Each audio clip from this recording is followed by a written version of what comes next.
नमस्कार and welcome to RCI Navshikhar channel. RCI के Navshikhar channel में हमारे सभी दर्शकों का स्वागत है। आज के हमारे प्रोग्राम का टॉपिक है identification, assessment and management of children with mental retardation having multiple disability. And today we have with us in our studio mister Ashutosh Kumar, who is an associate professor of clinical psychology in Maulana Azad Medical College. Welcome to RCI Navshikar channel, sir. Thank you. Progressing further, I would like to inform our viewers that they can call us for their any queries. हमारा toll free number है 1800-11-2008। हमारा studio number है 265-11613 और हमारा fax number है 265-11609। जहाँ तक mental retardation की बात है, हम सब उससे अवगत हैं कि मेंटल रिटार्डेशन क्या है। मेंटल रिटार्डेशन यानी मानसिक मंदता। लेकिन आज हम डिस्कस करेंगे कि अगर एक मानसिक मंद बुद्धि बच्चा है और उसमें मानसिक मंदता के साथ साथ किसी और प्रकार की भी डिसेबिलिटी है, जिसे हम मल्टीपल डिसेबिलिटी अगर हम कहें, एग्जिस्टेंस ऑफ वन और मोर डिसेबिलिटी, अगर मानसिक मंदता के साथ मल्टीपल डिसेबिलिटी है बच्चे में, तो हम उसको आइडेंटिफाई कैसे करेंगे, उसका असेसमेंट कैसे करेंगे और लेटर ऑन हम उसको मैनेज कैसे करेंगे। तो चलिए आइए आशुतोष सर से पूछते हैं कि वो हमें मानसिक मंदता या मेंटल रिटार्डेशन के बारे में पहले क्या बताएंगे। थैंक यू कृति। मानसिक मंदता, जिसे मेंटल रिटार्डेशन भी अंग्रेजी में बोलते हैं, काफ़ी व्यापक शब्द है। और सबसे पहले हम लोग इसके डेफिनेशन की ओर जाएंगे कि मानसिक मंदता क्या है, और फिर आगे की बात को हम लोग चर्चा करेंगे। जैसा कि हमारे व्यूअर्स इस स्लाइड में देख सकते हैं, मानसिक मंदता की परिभाषा दी गई है कि mental retardation refers to significant sub average general intellectual functioning resulting in और associated with concurrent impairment in adaptive behaviour and manifested during the developmental period. अब यदि हम इस परिभाषा का विश्लेषण करें, एनालिसिस करें, तो मानसिक मंदता के बारे में कुछ बातें प्रकट होती हैं। सबसे पहली बात यह है कि मानसिक मंदता जो है, इसमें बुद्धि का लेवल कम होता है। अब सवाल है कि कम है तो कितना कम है। तो किसी भी स्टैंडर्डाइज टेस्ट पे, स्टैंडर्डाइज इंटेलिजेंस टेस्ट यदि किया जाए और उस बच्चे का इंटेलिजेंस 70 से नीचे आता है, तो उसे हम मानसिक मंदता की श्रेणी में रखते हैं। सबसे पहली चीज़ जो इस परिभाषा से क्लियर होता है। दूसरा चीज़ जो इस परिभाषा से क्लियर होता है वह यह है कि एडेप्टिव बिहेवियर में डिसफंक्शन होना चाहिए। एडेप्टिव बिहेवियर वह है जो हमारे एज के अनुसार और सोसाइटी के नॉर्म्स के अनुसार स्वीकृत होता है, उसे हम एडेप्टिव बिहेवियर कहते हैं। और इस एडेप्टिव बिहेवियर में डिसफंक्शन होना चाहिए। अब यहाँ पर एक चीज़ ज़्यादा इम्पॉर्टेंट है कि दो बात बोली गई है। एक तो बोला गया इंटेलिजेंस कम होनी चाहिए, दूसरा एडेप्टिव बिहेवियर में कमी होनी चाहिए। अब सवाल ये है कि यदि इंटेलिजेंस कम हो लेकिन फिर भी एडेप्टिव लेवल ठीक ठाक हो, तो उसे हम मेंटल रिटार्डेशन नहीं बोलते हैं, क्योंकि बुद्धि का कम होना बहुत सारे बातों पर निर्भर होता है। या ड्यू टू नर्वसनेस कम हो सकता है, ड्यू टू टेस्ट एंग्जाइटी कम हो सकता है, due to the change of environment कम हो सकता है। तो ये सारी बात है। अब सवाल ये है कि एडेप्टिव बिहेवियर में डिसफंक्शन होना बहुत ज़रूरी है, और तभी हम मेंटल रिटार्डेशन बोल सकते हैं। और तीसरी चीज़ जो इस परिभाषा से क्लियर होता है वह यह है कि ये दोनों चीज़, यानी बुद्धि की कमी और एडेप्टिव व्यवहार में कमी होना, ये दोनों चीज़ डेवलपमेंटल स्टेज में आना चाहिए, डेवलपमेंटल पीरियड में। डेवलपमेंटल पीरियड क्या है, यह कंट्री टू कंट्री वेरी करता है। अलग अलग देशों में अलग अलग नॉर्म्स है। हमारे यहाँ इंडियन कल्चर में जो डेवलपमेंटल पीरियड माना गया है वो 18 वर्ष माना गया है। तो यानी ये दो चीज़, बुद्धि में कम होना और एडेप्टिव बिहेवियर का कम होना, यदि ये 18 साल की उम्र के पहले बच्चे में आता है तो उसे हम मानसिक विकलांगता कहते हैं। और यही दो चीज़ यदि 18 साल के बाद यदि आता है तो फिर उसे हम मानसिक विकलांगता नहीं कह सकते हैं। फिर उसके लिए हमें अलग डायग्नोसिस की ओर जाना होगा। तो जैसे आपने बताया एडेप्टिव बिहेवियर, तो एडेप्टिव बिहेवियर है क्या बेसिकली? एक तो आपने बताया सोशल बिहेवियर, एक प्रकार से सोशल स्किल्स, और क्या है एडेप्टिव बिहेवियर? एडेप्टिव बिहेवियर बहुत प्रकार के एडेप्टिव बिहेवियर है। एडेप्टिव बिहेवियर जैसे कि डेफिनेशंस में बताता है कि एज अप्रोप्रिएट हो और अकॉर्डिंग टू द सोसाइटी का नॉर्म के अनुसार हो, तो उसे हम एडेप्टिव बिहेवियर बोलते हैं। एडेप्टिव बिहेवियर में बहुत सारी चीज़ें हैं, जैसे हम अपने दैनिक क्रियाकलाप करना, जैसे सेल्फ हेल्प स्किल जिसको बोलते हैं, toileting, brushing, bathing, fooding, dressing etcetera etcetera, reading, writing, arithmetic, ये भी इसमें आता है। फिर वोकेशनल स्किल्स आता है एडेप्टिव बिहेवियर के अंतर्गत। फिर मनी स्किल्स आता है, फिर कम्युनिटी सर्वाइवल स्किल्स आता है, फिर कम्युनिकेशन स्किल्स आता है। इन सारी चीज़ों की हम चर्चा करेंगे। इसमें है इसमें स्लाइड्स हैं, हम लोग चर्चा करेंगे कि एडेप्टिव बिहेवियर क्या है और कैसे इसका असेसमेंट करते हैं, क्योंकि बुद्धि के साथ साथ एडजस्टमेंट इसका भी मापन करना बहुत ज़रूरी है। क्योंकि जैसा कि मैंने अभी शुरू में ही बोला कि जब तक एडेप्टिव बिहेवियर में डिसफंक्शन ना हो हम मेंटल रिटार्डेशन नहीं बोल सकते। इसलिए मैंने इस चीज़ को भी इंक्लूड किया है आज के प्रेजेंटेशन में कि how to assess the adaptive behaviour of the person. आपने बोला कि डेवलपमेंटल पीरियड के दौरान ही मेंटल रिटार्डेशन होता है। अगर डेवलपमेंटल पीरियड के बाद व्यक्ति को कुछ ऐसी समस्या है, अगर हम बोले एक प्रकार से मेंटल इलनेस है, क्या तब भी चांसेस होते हैं कि उसका आईक्यू कम हो जाए या वो रिटार्डेशन की तरफ चला जाए? रिटार्डेशन आईक्यू कम हो जाएगा, but again we can't say mental retardation. Suppose 20 साल का आदमी है वो, ठीक है, अब इसकी आईक्यू 40 आ रही है, तो 40 will comes under the moderate level of mental retardation, but we can't say the moderate mental retardation. क्यों? क्योंकि up to the developmental period वो ठीक ठाक था, बीए में पास किया उसने, बीए तक पास किया, और ड्यू टू एक्सीडेंट, कार से एक्सीडेंट हो गया, किसी चीज़ से एक्सीडेंट हो गया, उसका कॉग्निटिव लेवल नीचे की ओर आ गया। Due to that incidence his और her cognitive level is decrease, but again he is not mentally retarded, क्योंकि up to the 18 years he was okay. ठीक है, तो फिर उसे हमें न्यूरोसाइकोलॉजिकल टेस्ट बैटरी करनी पड़ेगी और देखना पड़ेगा कि उसमें क्या है, बेसिकली कौन सा डिसऑर्डर है। तो सर जैसे आपने हमें बताया कि मेंटल रिटार्डेशन अगर आईक्यू लो है लेकिन अडैप्टिव बिहेवियर में इम्पेयरमेंट नहीं है, तब हम उसको मेंटल रिटार्डेशन नहीं बोलेंगे। नहीं। पर क्यों? उसका आईक्यू तो कम है। नहीं, इससे क्या हुआ, तो हमारे समाज में बहुत सारे रिक्शा पुलर हैं, बहुत सारे बेगर्स हैं, भिखमंगे हैं, जिनके आईक्यू यदि हम नापें, मेजरमेंट करें तो आईक्यू कम है उनका, 70 से नीचे है उनकी IQ. But again we can't say they are mentally retarded. क्यों? क्योंकि वे अपना जीवन यापन सही ढंग से कर रहे हैं, शादी करते हैं, बच्चे पैदा करते हैं, सही गलत का फैसला कर सकते हैं, अपना सर्वाइवल है मेन चीज़, और रीडिंग राइटिंग स्किल्स है उनमें, कम्युनिटी सर्वाइवल स्किल्स है, ठीक है, सब कुछ है। तो एडजस्टमेंट में प्रॉब्लम नहीं है, एडेप्टिव बिहेवियर ठीक ठाक है उनका। So that's why we can't say कि they are mentally retarded. Okay. So what we saw is that what is mental retardation? Actually, mental retardation, it is a sub-average general intellectual functioning which is associated with impairments in the adaptive behavior and which occurs during the developmental period, means up till 18 years of age.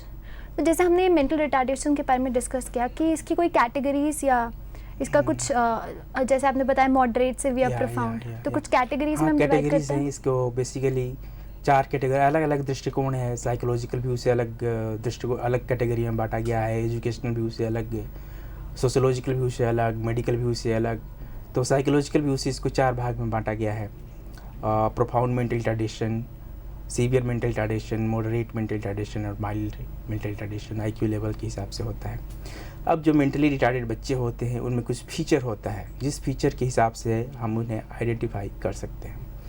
तो सबसे पहला जो features हैं उस feature को हम लोग देखेंगे कि क्या क्या फीचर्स होते हैं। बहुत सारे फीचर्स हैं, जैसे हमारे व्यूअर्स देख सकते हैं कि उनमें लो जनरल इंटेलिजेंस होता है, इम्पेयर्ड एडेप्टिव बिहेवियर होता है, डिलेड डेवलपमेंटल माइलस्टोन होता है, poor coordination in muscles group, poor attention span and weak memory power. ये सारे कुछ विशेषताएं हैं। तो हम लोग जिक्र करेंगे कि सबसे पहले कि इंटेलिजेंस का जो लेवल है सो कम होता है। जैसा कि अभी हमने चर्चा किया कि इंटेलिजेंस के बारे में बहुत कुछ चर्चा कर चुके हैं, उनका इंटेलिजेंस लेवल कम होता है। दूसरी चीज़ एडेप्टिव बिहेवियर के बारे में भी हमने चर्चा किया, एडेप्टिव बिहेवियर में डिसफंक्शन होता है। तीसरी चीज़ डेवलपमेंटल माइलस्टोन डिले होता है। डेवलपमेंटल माइलस्टोन का मतलब होता है कि हमारे एज के हिसाब से साइंटिस्ट ने, बहुत सारे मनोवैज्ञानिकों ने यह डिफाइन कर रखा है कि इस पर्टिकुलर एज में ये डेवलपमेंट, शारीरिक, मानसिक, इमोशनल, सोशल, ये सारे डेवलपमेंट आप में होनी चाहिए। ये पर्टिकुलर एज में ये चीज़ होनी चाहिए।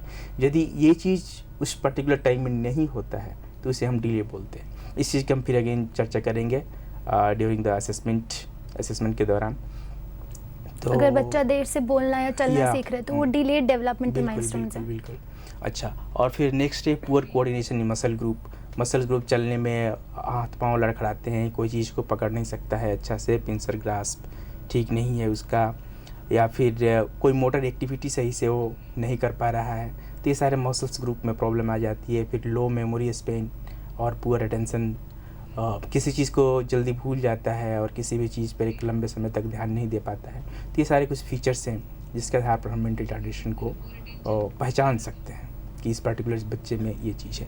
और भी कई प्रकार के फीचर्स हैं, जैसे manifestation of problem behaviours, low understanding, inability to get profit from past experiences, no speech or lack of clarity in speech, slow reaction time or not enthusiastic in work। तो मैनिफेस्टेशन ऑफ प्रॉब्लम बिहेवियर, बच्चे कई प्रकार के problem behaviour show करते हैं, जैसे अपना sir पटकना, अपने कपड़े फाड़ लेना, अपने बाल नोच लेना, अपने हाथ को अपने दांतों से काट लेना या दूसरे को मार देना। ऐसे बहुत प्रकार के प्रॉब्लम बिहेवियर है। ऐसे जो मेंटली रिटार्डेड बच्चे होते हैं वे इस प्रकार के प्रॉब्लम बिहेवियर शो करते हैं। उसी प्रकार से लो अंडरस्टैंडिंग, हम लोग किसी चीज़ को एक बार पढ़ करके उसे समझ लेते हैं या किसी ने एक बार समझाया तो हम उसे समझ लेते हैं। ऐसे बच्चों को बार बार एक ही चीज़ को बार बार समझाना पड़ता है और कई बार समझाने के बाद वे समझ पाते हैं, वो भी उतनी एक्यूरेसी नहीं होती है समझने में। तो ऐसे बच्चे में अंडरस्टैंडिंग पावर कम होती है। फिर inability to get profit from the past experiences, अपने पूर्व के अनुभव से वे लाभ प्राप्त करने में अक्षम होते हैं, सक्षम नहीं होते हैं। जैसे किसी गर्म चीज़ को छूने से हाथ जल जाएगा, इस चीज़ को एक्सपीरियंस करने के लिए हमें उस चीज़ को छूने की ज़रूरत नहीं होती है। बस एक बार देख करके ही या किसी दूसरे का जला तो हम सीख जाते हैं कि इस गर्म चीज़ को नहीं छूना है। ऐसे बच्चे इस प्रकार की अनुभव नहीं प्राप्त कर पाते। बहुत अच्छा सा एग्जाम्पल है, कोई छोटा बच्चा 6 महीने का बच्चा है, उसमें भी यही बात होती है। नॉर्मल बच्चा है 6 महीने का, तो वो भी अपने पास्ट एक्सपीरियंस से इस चीज़ को गेन नहीं कर पाता है, जो कॉज एंड इफेक्ट होता है, या इस चीज़ को नहीं समझ पाते हैं। एक बार हाथ जला, ठीक है, फिर वो आग को पकड़ने की ओर जाएगा। यही बात होती है मानसिक विकलांग बच्चों के साथ।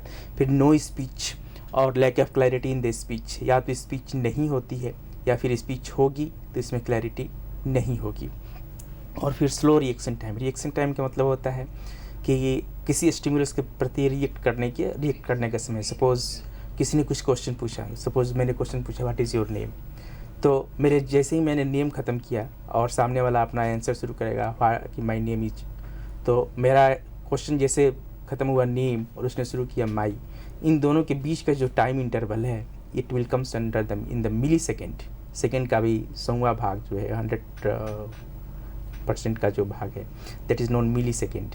तो ये मिली सेकेंड में रिकॉर्ड होता है। तो ऐसे बच्चों में रिएक्शन टाइम काफ़ी स्लो होता है, काफ़ी धीरे धीरे पूछते हैं। कुछ पूछे कि तुम्हारा नाम क्या है, दे विल नॉट रिस्पॉन्ड। फिर पूछेंगे, तो ऐसे काफ़ी टाइम के बाद they will be respond, they may respond.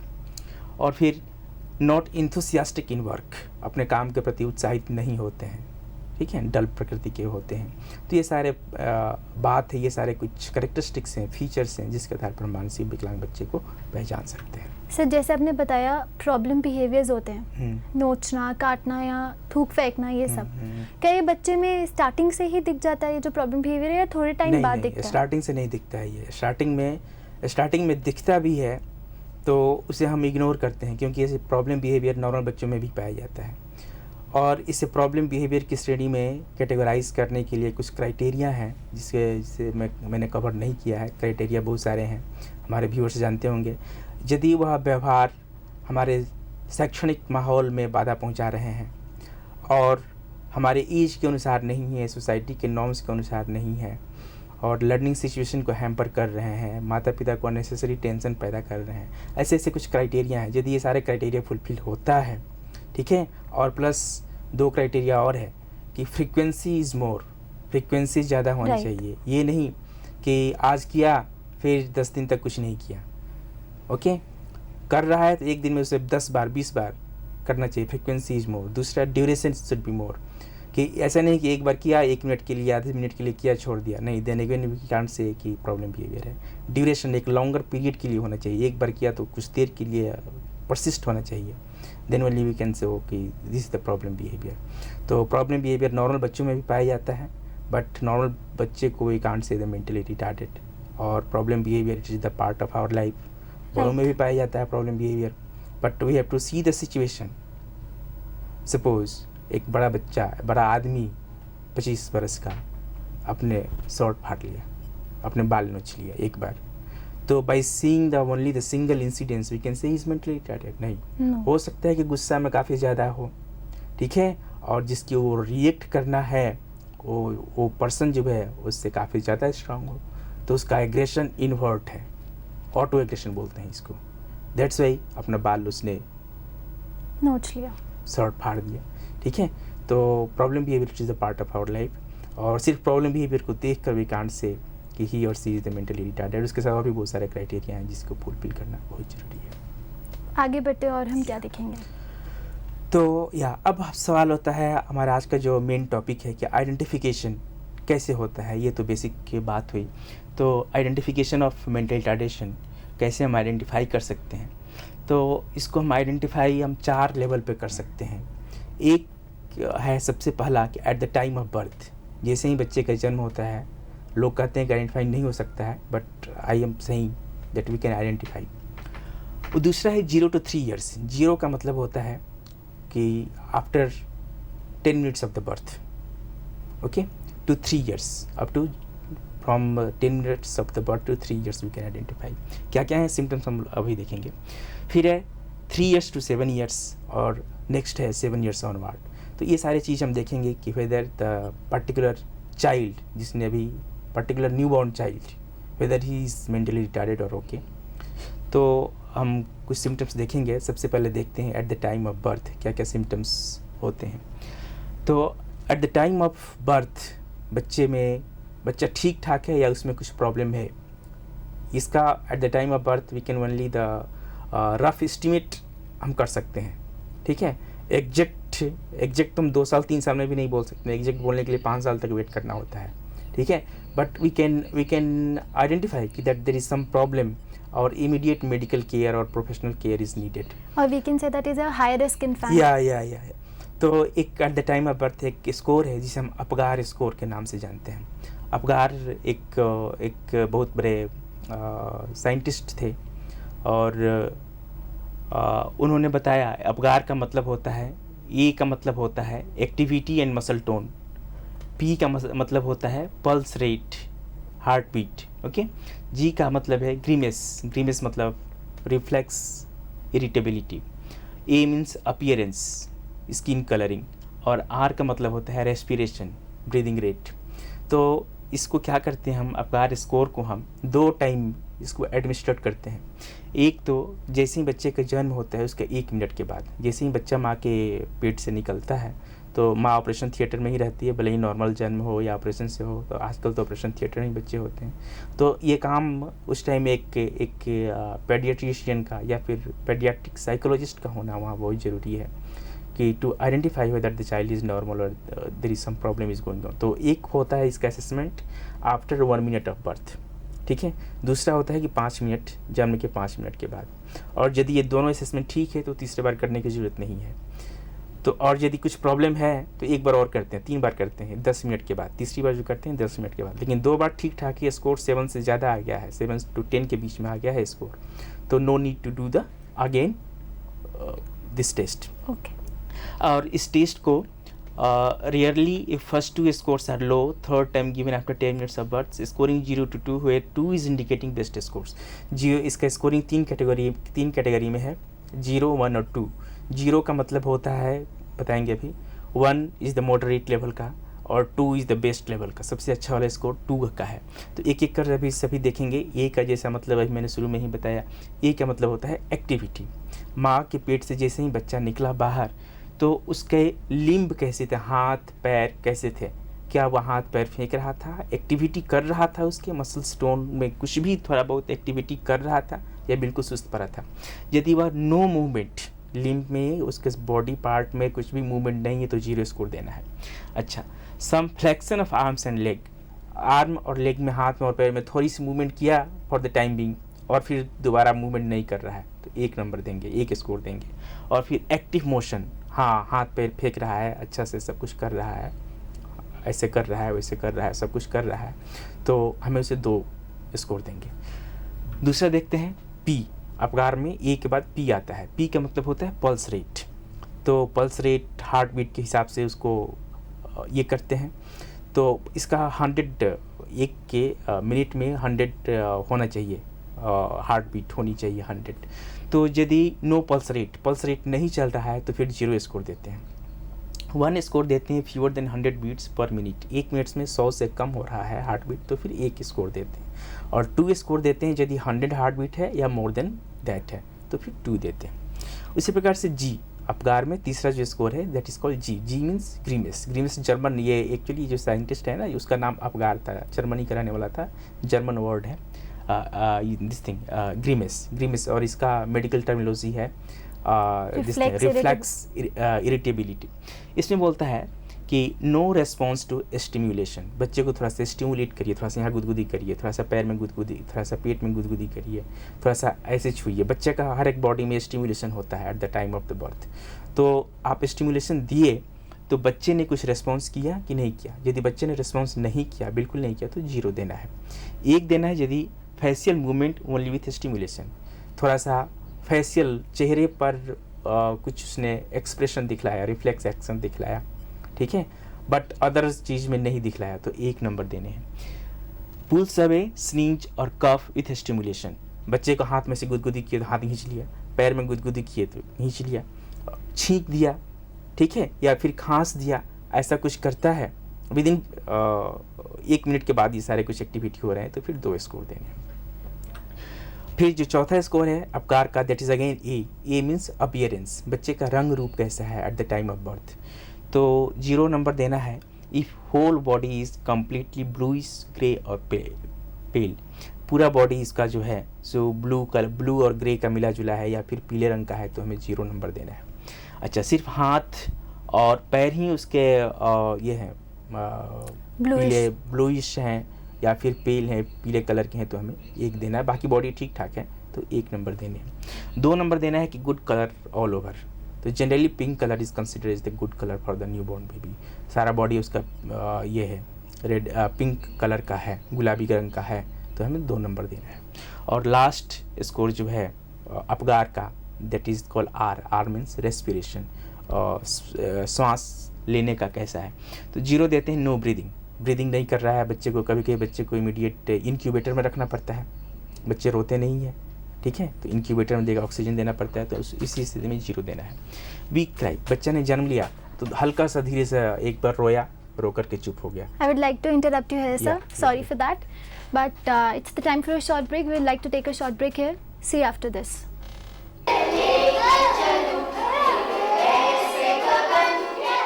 This is Aparna.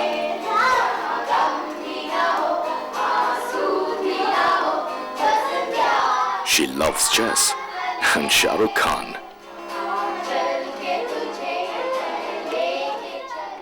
Her best friend is Swati.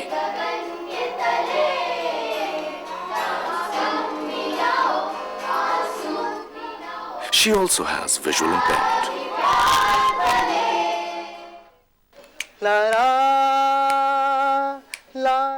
This is Neeraj.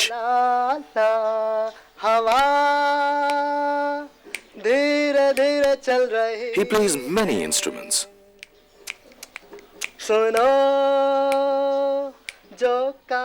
He loves Mohammad Rafi and cricket. ये कहानी सदियों पुरानी है, ये कहानी हमें सुना। He also uses crutches for mobility.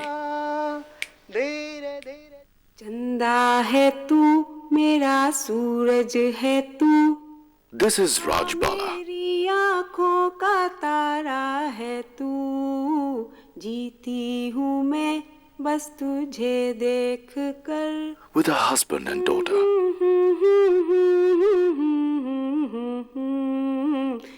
She loves cooking and watching TV. सूरज है तू, आ मेरी आँखों का तारा है तू। She also has cerebral palsy.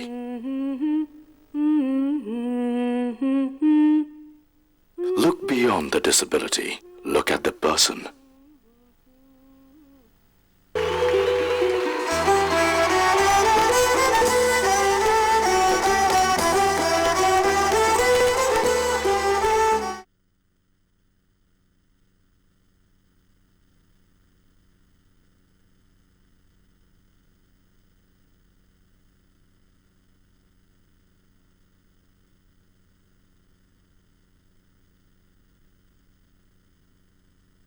The state of knowledge.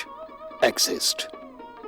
The will, the capacity, and method are usually the problem. मानसिक मंदता एक ऐसी विकलांगता है जो 18 वर्ष की आयु से पूर्व कभी भी हो सकती है, जिसमें व्यवहार अनुकूलता में कमी एवं बुद्धि क्षमता 70% से कम होती है।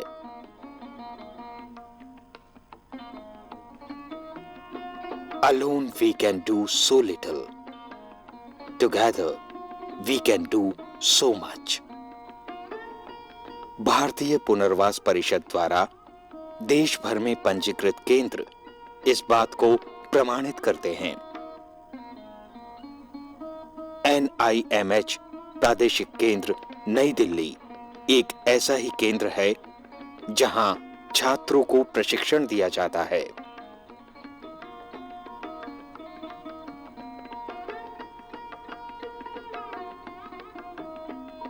जिसके उपरांत वे मंद बुद्धि बच्चों की सेवा में नियुक्त होते हैं। Classroom teaching, group teaching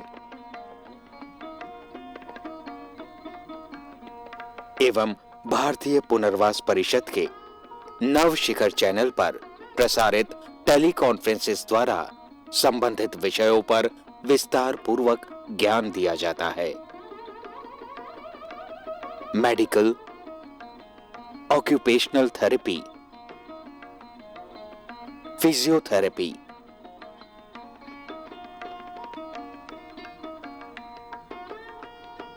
speech therapy,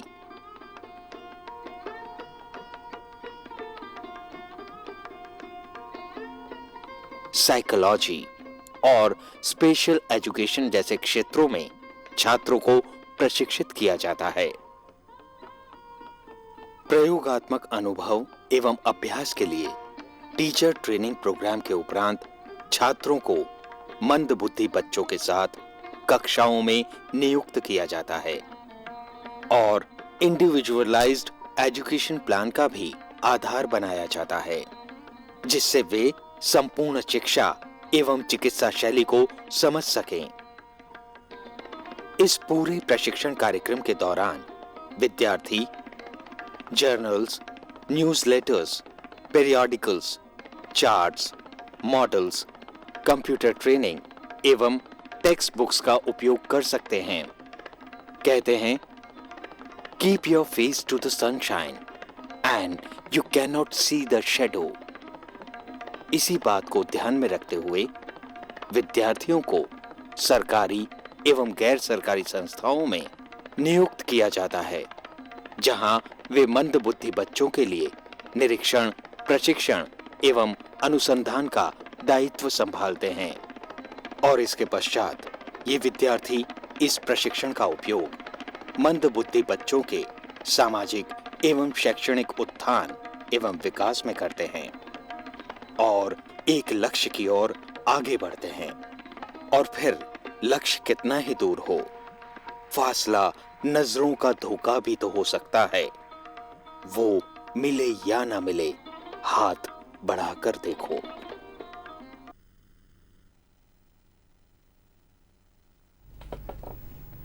welcome back.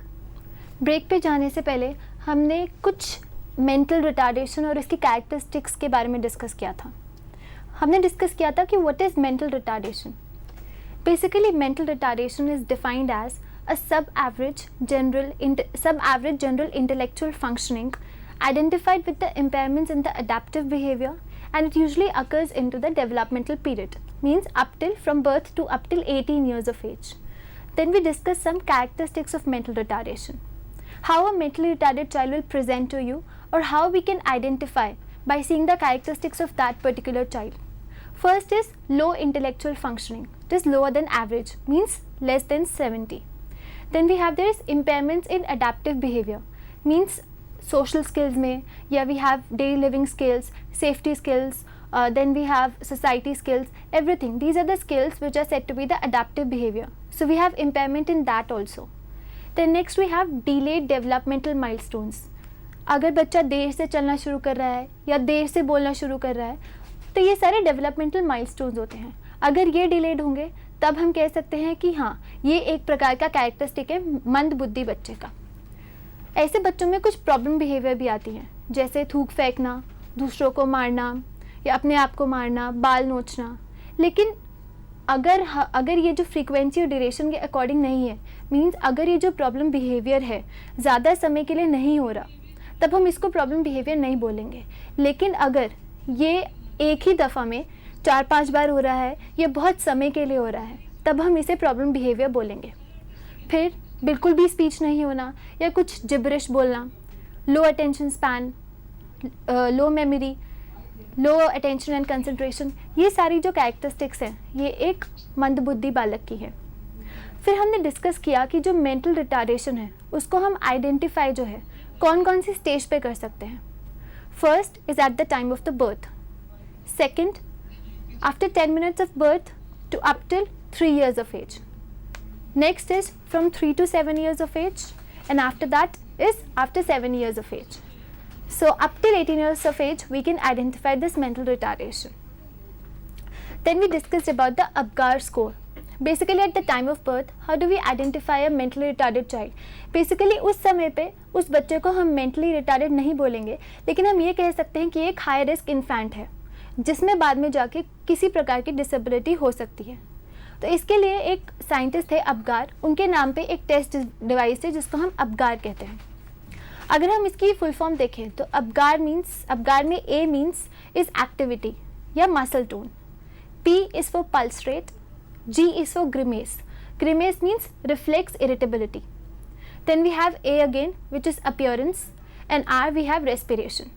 Usually जो अपगार स्कोर है हम जन्म के 1 मिनट बाद लेते हैं और फिर जन्म के 5 मिनट बाद दोबारा लेते हैं। अगर वो 1 मिनट बाद जो हमने लिया है उसमें कुछ दिक्कत या उसमें कुछ प्रॉब्लम आ रही है तो इसका स्कोर हम 3 भागों में विभाजित करते हैं। एक है 0, फिर है 1 और फिर है 2।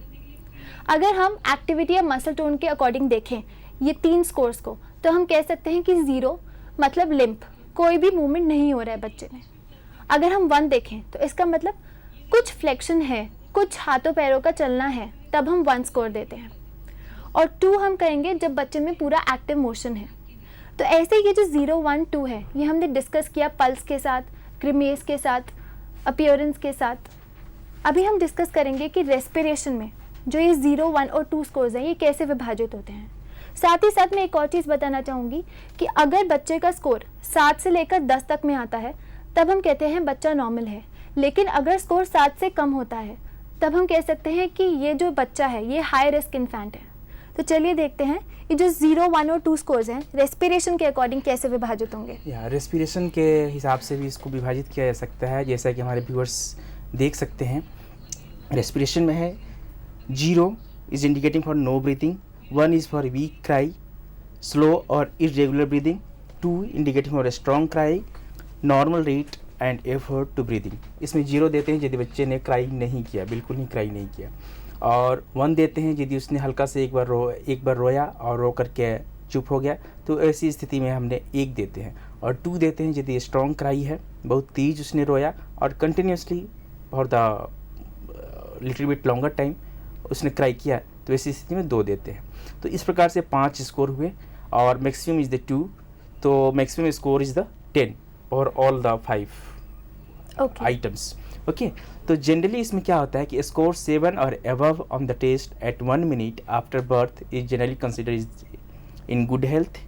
However a lower score doesn't necessarily mean that your baby is unhealthy और abnormal, but it may mean that your baby simply need some special immediate care, जिसका भी हम लोगों ने चर्चा किया कि 7 से 10 तक का जो स्कोर होता है वह नॉर्मल होता है। और लेकिन जो बच्चा ने कम स्कोर किया, 7 से कम किया स्कोर, यह कोई ज़रूरी नहीं है कि वह मेंटली विकलांग ही, मानसिक विकलांग ही होगा, क्योंकि इसमें बहुत सारे फैक्टर्स का रोल होता है। लेकिन इसका मतलब यह ज़रूर होता है कि बच्चा में हाई रिस्क बेबी है वो। सर यहाँ पे मैं आपसे एक चीज़ पूछना चाहूँगी। ये तो हमने अपगार स्कोर के बारे में डिस्कस किया।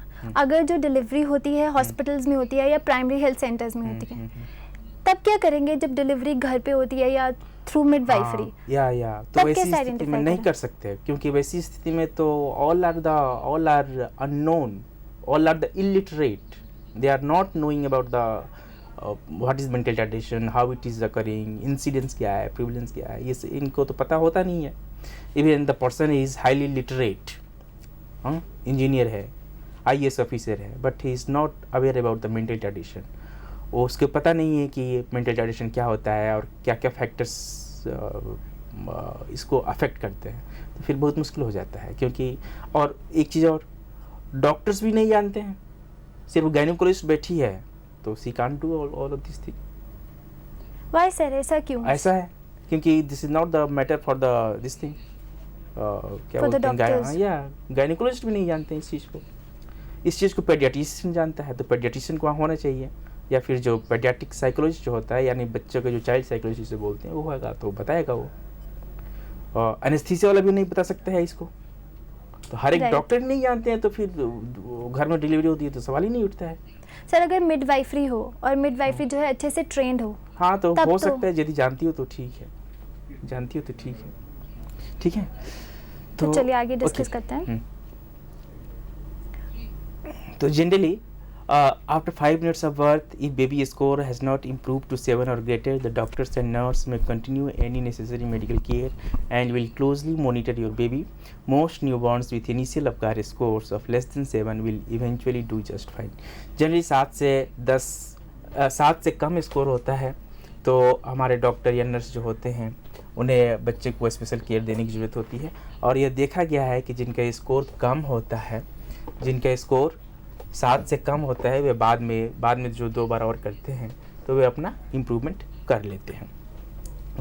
ओके, अब बात हम करेंगे कि फ्रॉम 0 to 3 years, 0 से 3 साल के अंतर्गत हम कैसे आइडेंटिफाई कर सकते हैं कि बच्चा मानसिक विकलांग है या नहीं है.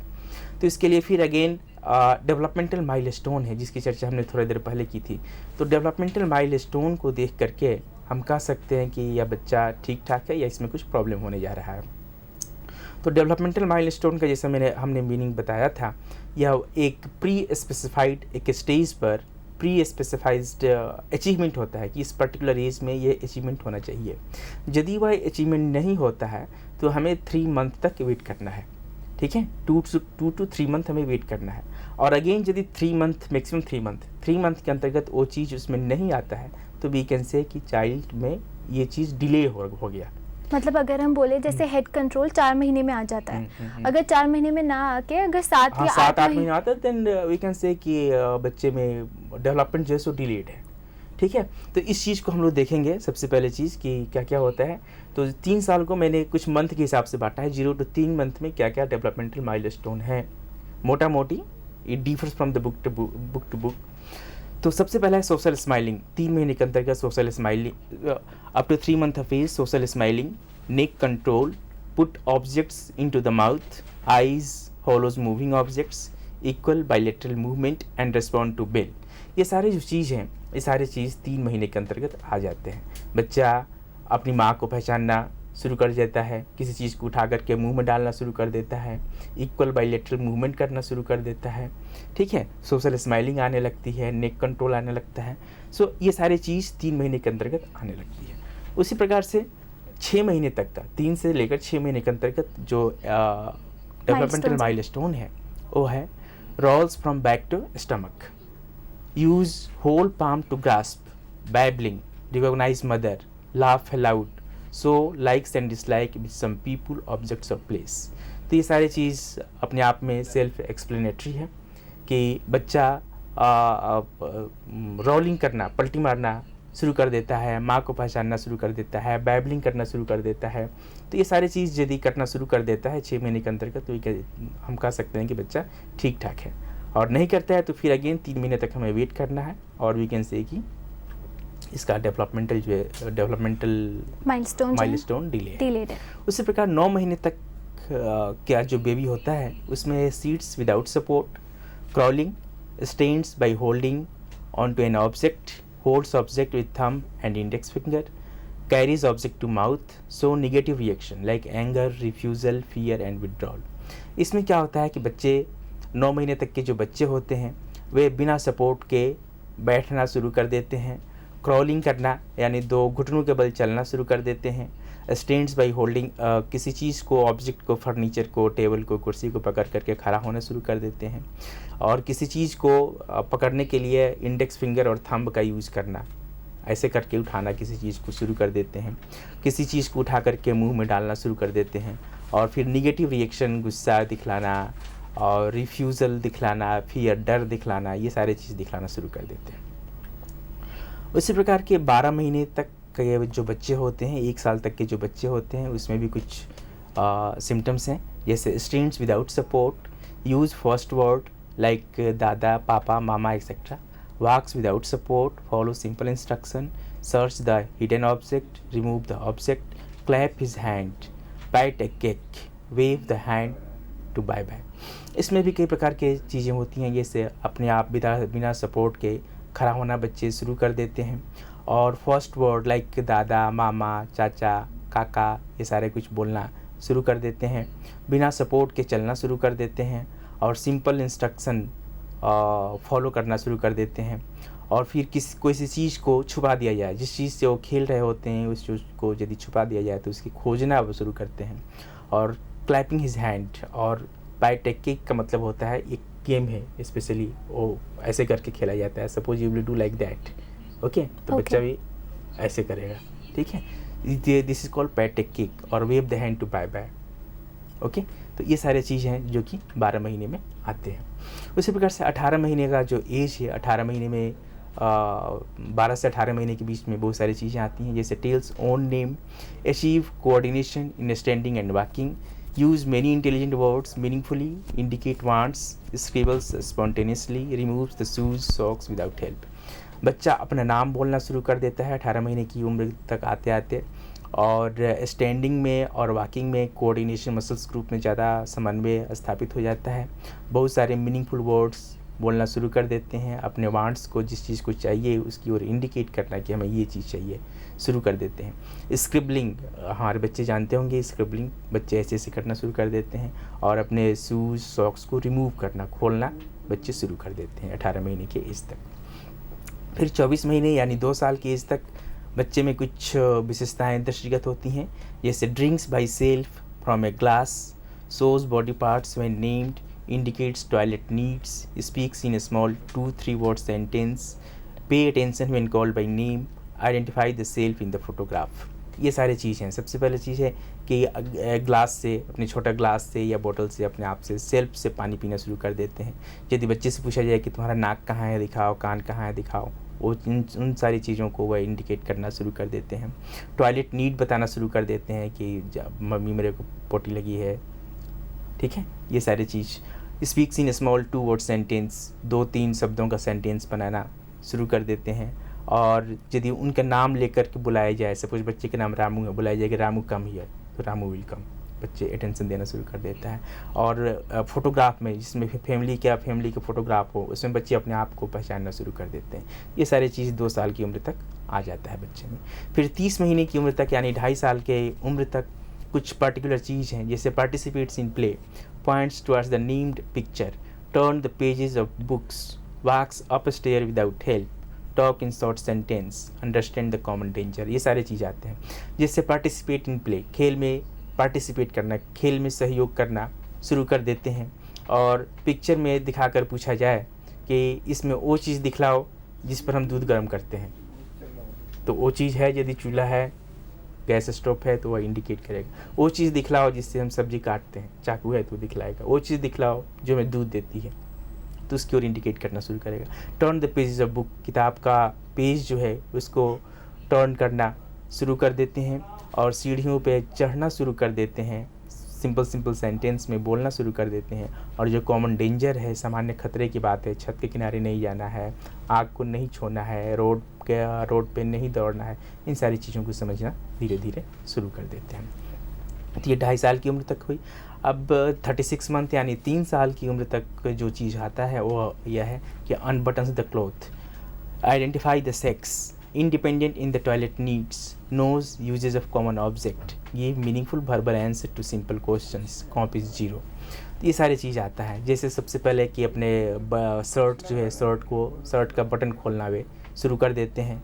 अपना सेक्स आइडेंटिफाई करना, यदि पूछा जाए कि तुम लड़का हो कि लड़की हो, तो बच्चा बताएगा, लड़का है तो बोलेगा कि आई एम बॉय, लड़की है तो बोलेगा आई एम गर्ल। और टॉयलेट नीड में इंडिपेंडेंट हो जाते हैं यदि माता पिता की ओर से ओवर प्रोटेक्शन नहीं मिला है तो। फिर कॉमन ऑब्जेक्ट का यूज, जैसे ये क्या है, सपोज पेन दिखला के पूछा जाए तो बताएगा कि पेन, और पेन का यूज क्या है, इससे क्या करते हैं, तो बच्चा बताएगा कि इसे लिखना शुरू कर देते हैं। यदि प्रॉपर ट्रेनिंग दी गई है तो ये सारी चीज़ आती है। और verbal answer to the simple question पूछा जाए कि अभी दिन है कि रात है, सूरज किधर निकलता है, तो इन सारी चीज़ों का वो verbal answer meaningfully the child will give. और फिर सर्कल बनाना, गोला बनाना एक बच्चा शुरू कर देता है। तो ये सारी चीज़ है जो कि 3 साल की उम्र तक का है, और बच्चा ये सारी चीज़ करता है तो मतलब उसका डेवलपमेंट ठीक ठाक हो रहा है। और नहीं कर रहा है तो 3 महीने तक और वेट करना है। और after the 3 months again, if the child is not achieving all of this milestone, then we can say the child is having the developmental delay milestone, and we can suspect some problem with the child.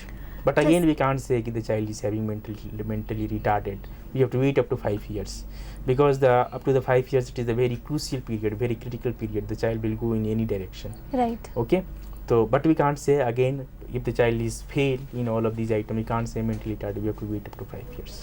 हमने ये जो जितने भी developmental milestones discuss किए up till 36 months of age, तो इसका क्या एक स्क्रीनिंग चेकलिस्ट बन सकता है जिससे पेरेंट्स को हम बता सकते हैं कि अगर हाई रिस्क इन्फेंट है तो बाद में उस पीरियड में हम आइडेंटिफाई करने के लिए वो इन डेवलपमेंटल माइलस्टोन्स को रेफर कर सकते हैं, या आंगनवाड़ी वर्कर्स को। क्या ऐसी कोई स्क्रीनिंग चेकलिस्ट भी डिवाइस्ड है? डिवाइस है, but it is not standardised. It is Okay. not standardized. It is mentioned in the book only, but it is not available in the market.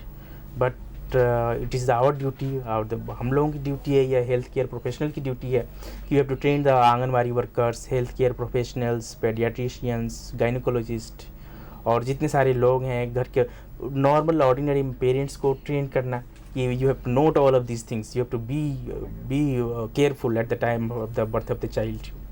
Okay, और 3 साल की उम्र तक ये सारे चीज़ हैं, आपको ये सारे चीज़ ध्यान में रखना है. यदि कुछ प्रॉब्लम है तो आपको ये सारे कुछ ओरिएंटेशन प्रोग्राम हम कर सकते हैं पेरेंट्स के लिए, और किसी भी for anyone we can conduct the training programme, और हम उनको दे सकते हैं एजुकेशन. लेकिन अल्टीमेट बात वहीं पर आती है कि up till 5 years of age we have to wait, because that's the critical period. तो अब तक हमने आइडेंटिफिकेशन देखा at birth, from birth to 3 years of age. अब हम 3 to 7 years ऑफ एज में देखेंगे.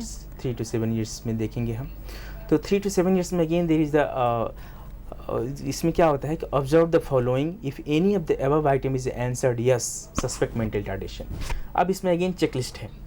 चेकलिस्ट क्या है, मतलब वही आइटम्स हैं, क्वेश्चन आयर्स हैं, 10 पॉइंट है इसमें भी, और 10 में से यदि एक में भी किसी में भी यदि आप पाते हैं कि यस ये चीज़ है बच्चे में, तो we can suspect the mental retardation. Okay, और 5 साल के बाद we can say the mentally retarded. तो ये 3 से 7 साल के लिए है.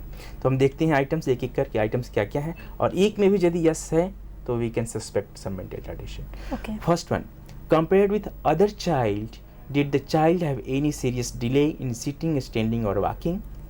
Does the child appear to have difficulty in hearing? Does the child have difficulty in seeing? तो ये 3 चीज़ है. सबसे पहला चीज़ ये कि दूसरे बच्चे के कंपेयर में इस पर्टिकुलर बच्चे में सिटिंग में, स्टैंडिंग में, वॉकिंग में क्या कुछ डिले हुआ है? आपका आंसर यस या नो में होना चाहिए. यस है तो सस्पेक्ट द मेंटल रिटार्डेशन. दूसरा क्राइटेरिया है कि अदर बच्चों की तुलना में इस बच्चे को सुनने में कुछ परेशानी हुई है. तीसरा है कि अदर बच्चों की तुलना में इसको देखने में कुछ समस्या है. फिर नेक्स्ट है, does the child have problem in understanding what you are saying? Does the child have weakness और stiffness in the limb? Does the child sometimes have fits, become rigid और लॉस कॉन्शसनेस? क्या दूसरे बच्चों की तुलना में आपके बच्चे में किसी पर्टिकुलर चीज़ को समझने में परेशानी होती है? क्या आप इस चीज़ को फॉलो करते हैं? सपोज़ आपका बच्चा 3 साल का है और बच्चा कहीं जा रहा है, आपने उसको इंटरप्ट किया, बोला कि नहीं चलो आ जाओ, इधर आ जाओ, कम हियर. उसने अपना एक्टिविटी छोड़ कर वापस आ गया, वह समझ गया, या आपने कुछ इंस्ट्रक्शन दिया कि जाओ गेट बंद करो, उसने इंस्ट्रक्शन समझ लिया या नहीं समझा तो again suspect some problem is there. फिर उसके बॉडी पार्ट में कुछ स्टिफनेस है, कुछ कड़ापन है, यदि ऐसा कुछ है या वीकनेस है, उसमें कमजोरी है। फिर है कि कभी कभी क्या आपके बच्चे को फिट्स आ जाता है, दौरा पड़ जाता है, बेहोश हो जाता है और अपना कॉन्शसनेस ख़त्म हो जाता है, उसका बेहोश हो जाता है, ऐसा कुछ है।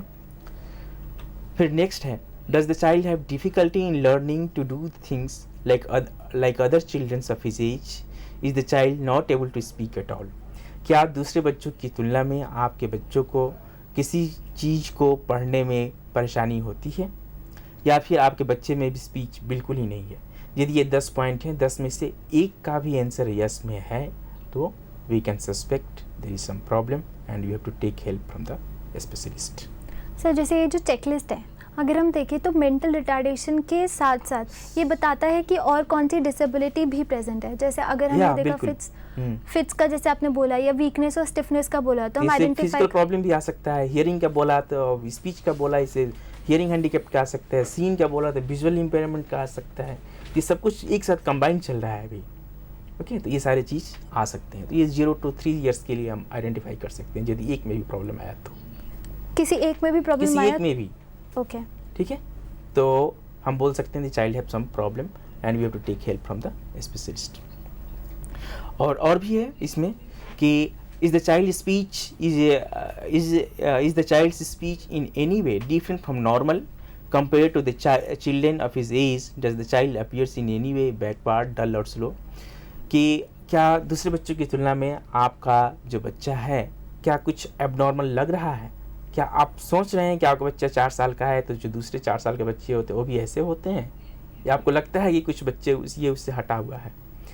यदि आप ऐसा नोट कर रहे हैं कि उससे हटा हुआ है तो again we can take help from the specialist. तो ये सब हमने डिस्कस किया आइडेंटिफिकेशन स्टेज में फ्रॉम 3 to 7 ईयर्स। तो जो स्क्रीन चेकलिस्ट है, अगर हम देखें कोई एक भी आइटम अगर येस है, then we can suspect that some sort of retardation is present with the child. अब आगे हम 7 ईयर्स ऑनवर्ड्स क्या डिस्कस करेंगे? 7 years onward we observe the following. If any of the above item is answered yes, suspect mental retardation. फिर again कुछ criteria हैं, 10 criteria is again 10 criteria फिर हैं, एक एक कर हम देखेंगे। यदि इसमें से एक आइटम का भी आंसर यस है तो you can suspect the mental retardation. सबसे पहला जो क्राइटेरिया है, compared with other child, did the child have any serious delay in sitting, standing और walking? Does the child dependent on self help skills like toileting, brushing, bathing, dressing and eating? तो पहला जो criteria है वो 7 साल वाला ही है कि क्या दूसरे बच्चों की तुलना में आपका जो बच्चा है वह बच्चा सिटिंग में, स्टैंडिंग में और वॉकिंग में, बैठने में, स्टैंडिंग खड़ा होने में और चलने में क्या उसका कुछ डिले है, पीछे है? दूसरा क्राइटेरिया है कि क्या आपका बच्चा जो सेल्फ हेल्प स्किल्स हैं उसमें डिपेंडेंट है, अपने दूसरे माता के ऊपर, पिता के ऊपर, किसी के ऊपर आश्रित है? सेल्फ हेल्प में 5 एरिया है। सबसे पहले टॉयलेटिंग है, फिर ब्रशिंग है, फिर बाथिंग है, फिर ड्रेसिंग है, फिर फूडिंग है, ईटिंग है। तो इन सारे 5 क्या वह स्वतः कर लेता है? स्वतः कर लेता है तो ठीक है।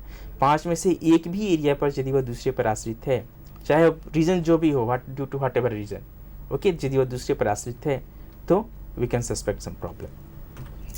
फिर again, does the child have problem in understanding proposition या up and down, in and out, above and below, etc. Does the child have problem in understanding to this or that? Is the child's speech is not clear?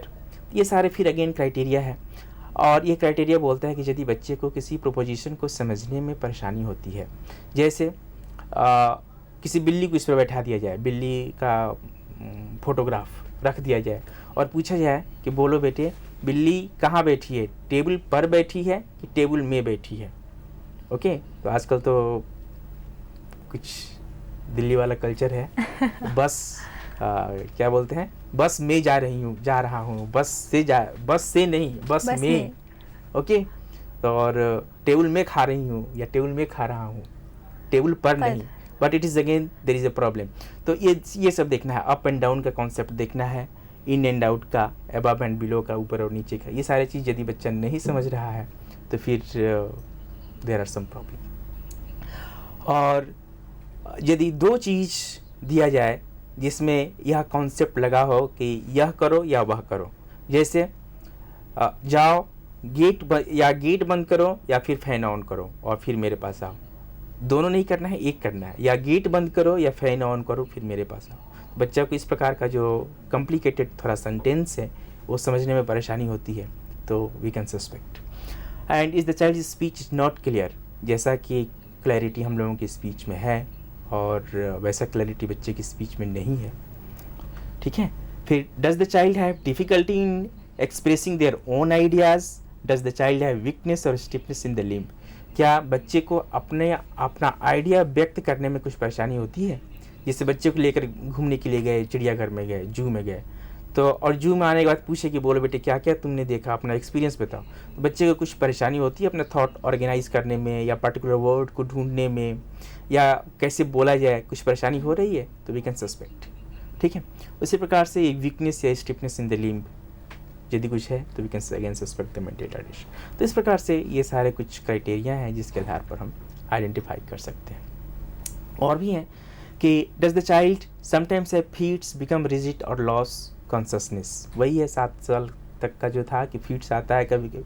Again compare to other child of his age does the child appears in any way backward dull और slow, कि बच्चे में कभी कभी feats आता है, मिर्गी का दौरा पड़ता है, तो वी कैन सस्पेक्ट। और compare to other child the child looks like dull, slow, lethargic, ऐसा कुछ लग रहा है तो we can suspect there is some problem with the child. Okay. So these are the things which we discussed. Basically, we discussed the different identification stages. If we see, how can we identify different stage? First is at the time of birth. We can have an APGAR score after 1 minute of birth, and if there is a problem in that particular score, then we can carry on this APGAR test after 5 minutes of birth also. Basically, if we elaborate what is APGAR, so A stands for activity, which is the muscle tone. Next we have P, which is the pulse rate. G is for grimace, which means reflex irritability. A, it is for appearance, means skin color. And R, it is for respiration.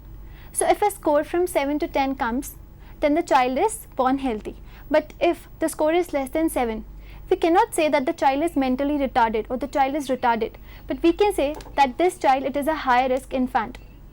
Next we discussed the identification stage from birth to 3 years of age.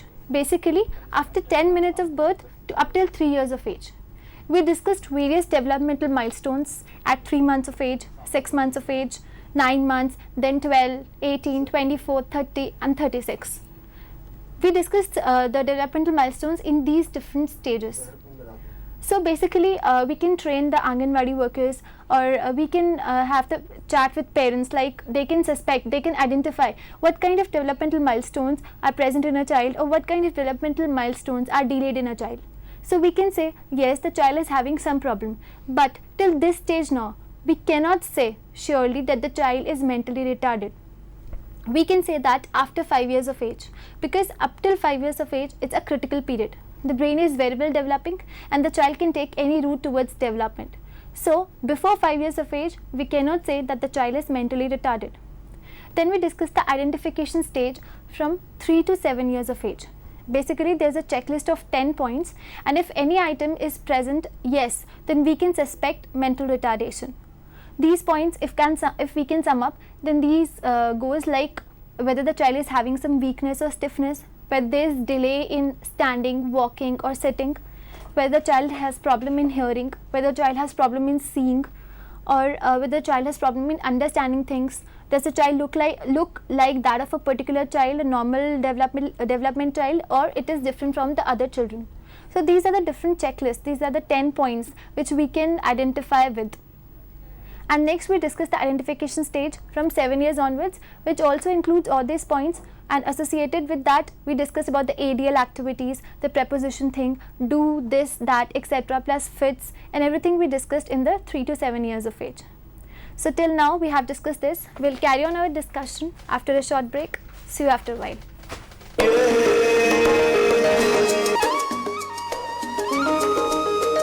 कोई मुश्किल हो, दूर मंजिल हो, never stops us from dreaming.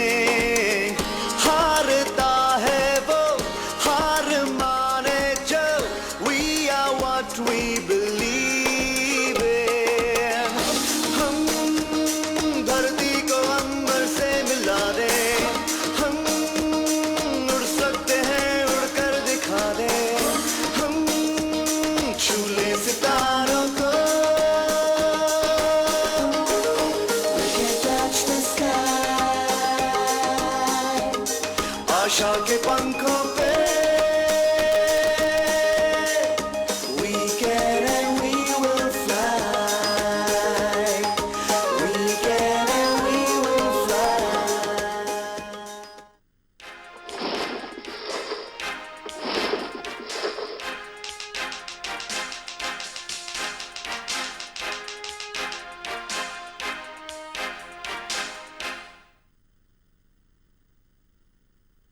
Our vision at the Rehabilitation Council of India is to enhance the standard and quality of special education and rehabilitation services for the betterment of persons with disability in the country.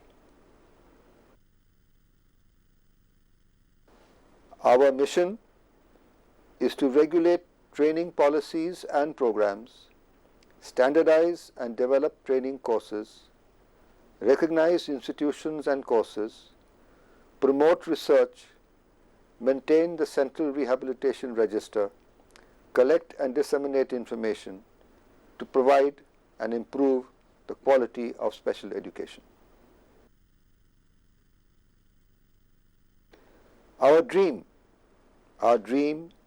is to build a free environment for persons with disabilities by an enlightened special education system and to reinforce the education system by social engineering. The dream is total rehabilitation of persons with disabilities.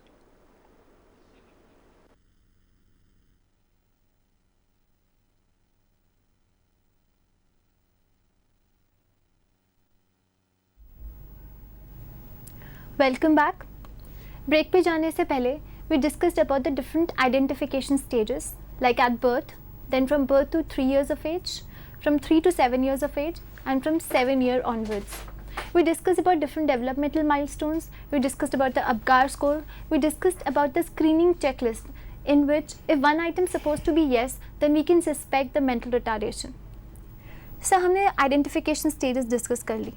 Can we further move on to assessment part? What are the different areas of assessment in which a mentally retarded child should be assessed?